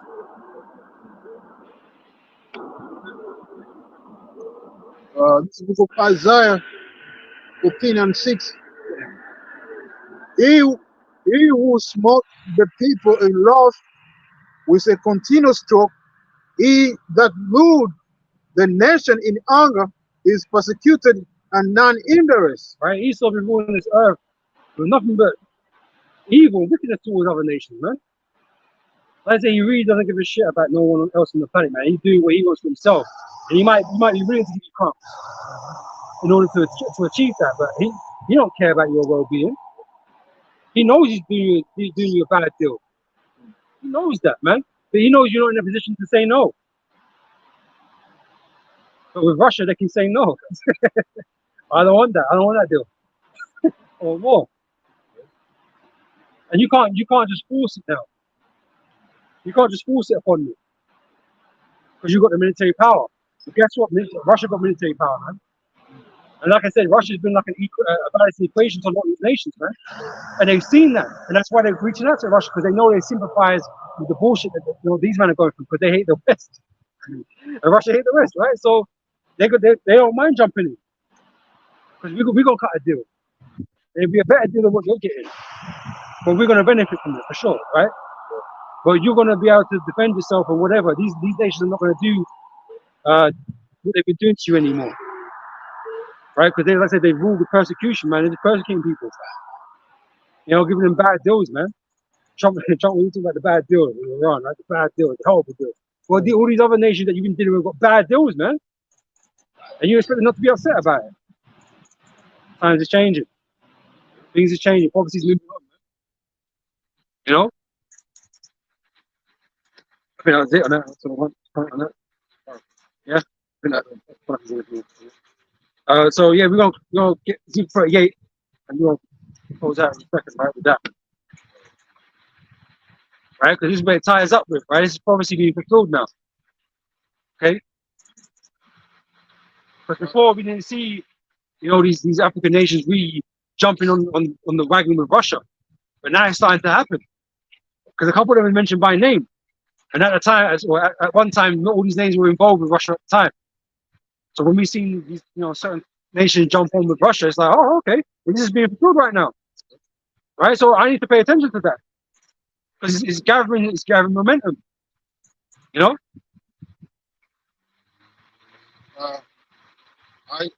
Ezekiel 38:1, and the word of the Lord came unto me, saying, Son of man, set thy face against Gog, the land of Magog. Right, this represents Russia, because they're in that land today. Okay? Yep. The chief prince of Meshach, and to burn and prophesy against him. And even Apostle Tahar brought out that Russia means chief prince. Right? So even more spiritual connections right there. To show you God of Russia. You know? And said, thus saith the Lord of power, behold, I am against thee, O Gog, the chief prince of Meshach, and to burn. Right? So the Most High is not with Russia. He ain't a supporter, but they are a tool. Just like everything else is a tool to Heavenly Father, it's a tool, right? And the Lord's going to use them, the black sheep of the Edomite family, these Russians, right? Because they're Edomites too. Make no mistake about it. The Lord hates them too, right? But the Lord's going to use them and their military power, capabilities to inflict damage on Esau's kingdom, man. All right, and destroy America in the end, right? That's what they're being used for. So they, you know, they've been put out there to gather allies. Okay. And say that's and I will return thee back and put hooks into thy jaws, and I will bring thee forth and all thine army, horses and horsemen, all of them clothed with all sort of armor, even even a great company with bucklers and shields. A great company, right? So it ain't just Russia, but Russia's kind of like at the forefront of it all. You know, It's the head, is it?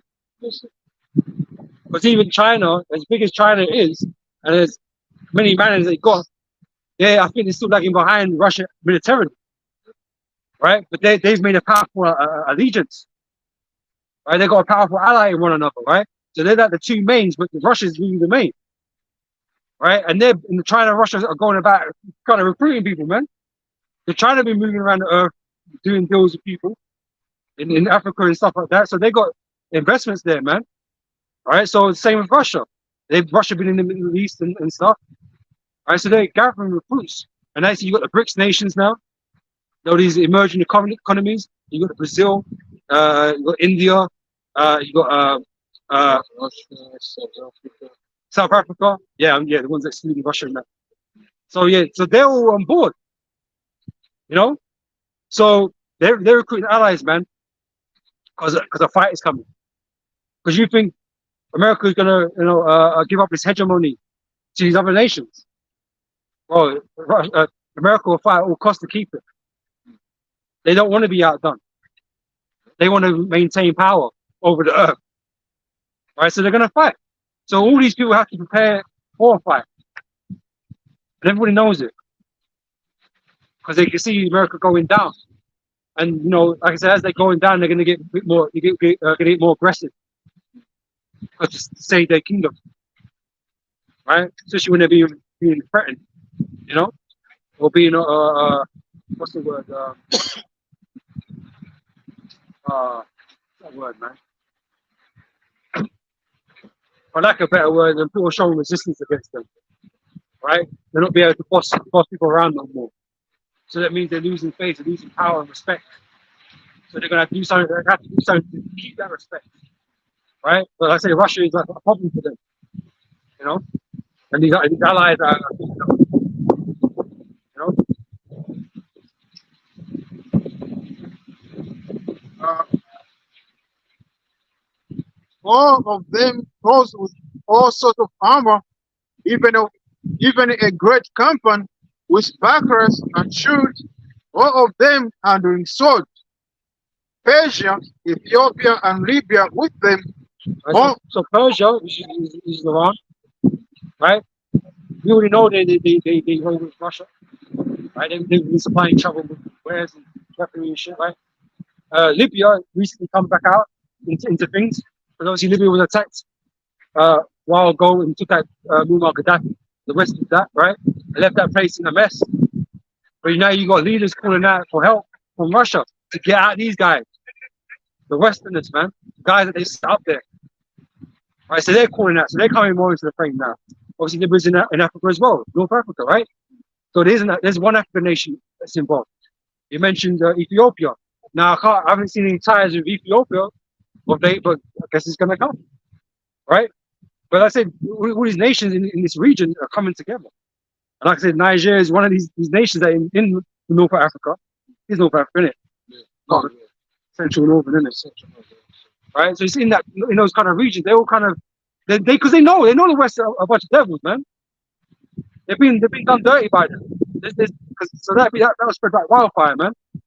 There's gonna be more nations among them that want to join and get these guys out, get the Westerns out, you know. So it's all pleasing to the eye, pleasing to the ear to hear and see these things happening. You know, because Russia's making more moves now, isn't it? You know, and it's pissing off the beast, pissing off the whore. Right? So inevitably it's gonna have to come to clashes. You know, but like I said, you know, the Middle East is where we really want to focus on in terms of this policy being, really lit up, you know. Right, like,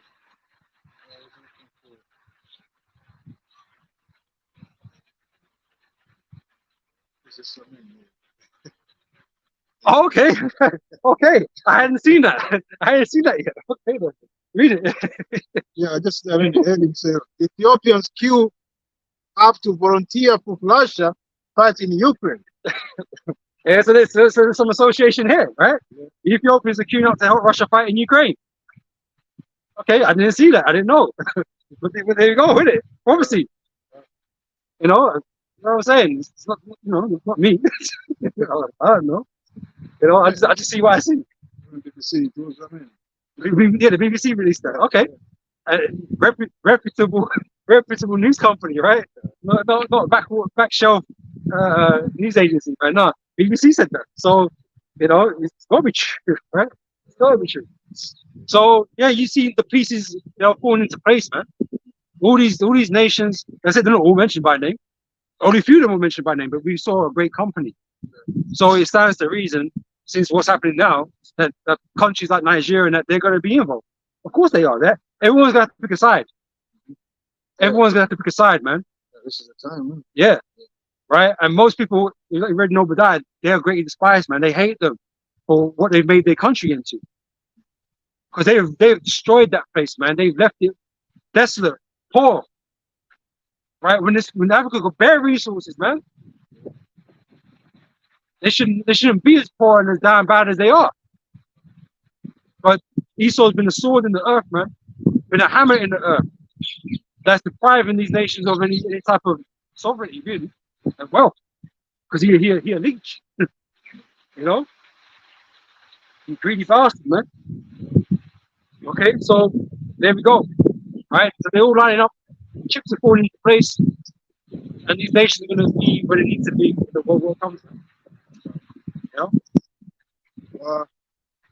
The Ethiopians and Libya with them, all of them with shield and helmet, Gomar and all his bands. Sorry,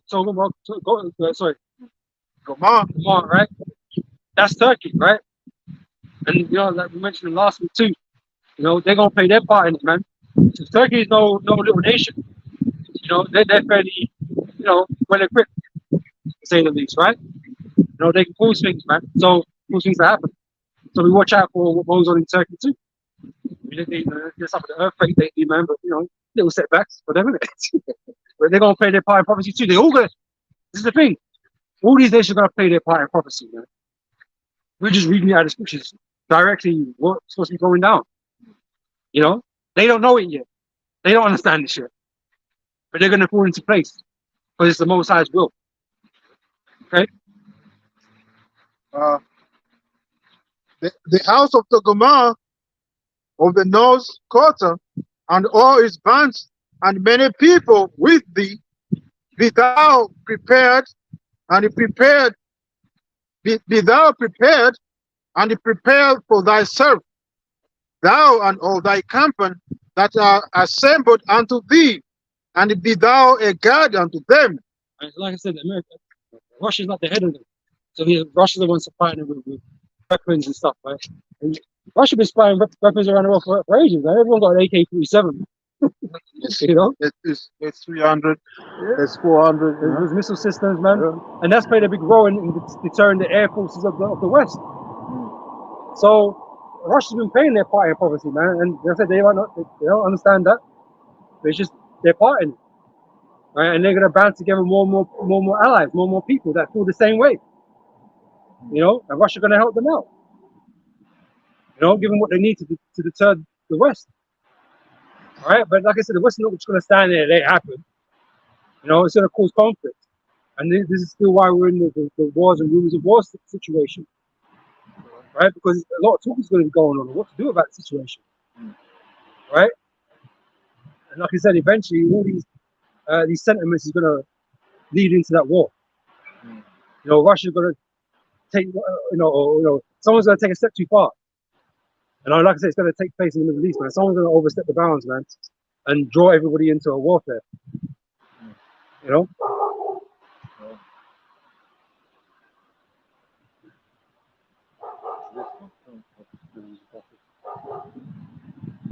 Really, I mean, it's efficient. Brother put a comment. Oh, Yes.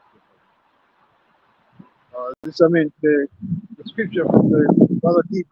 Dubs, Ephesians 5:14, which reads, wherefore he says, awake thou that sleepest, and arise from the dead, and the Lord shall give thee light. So our people are still asleep, man. Why these things are happening around the world? You know, these events which are part of the prophets that are written in the Bible. You know, in the end time, that's going to come to pass, man. Evil time is on the way. If I may continue, but because I mean, the brother didn't put the rest of it.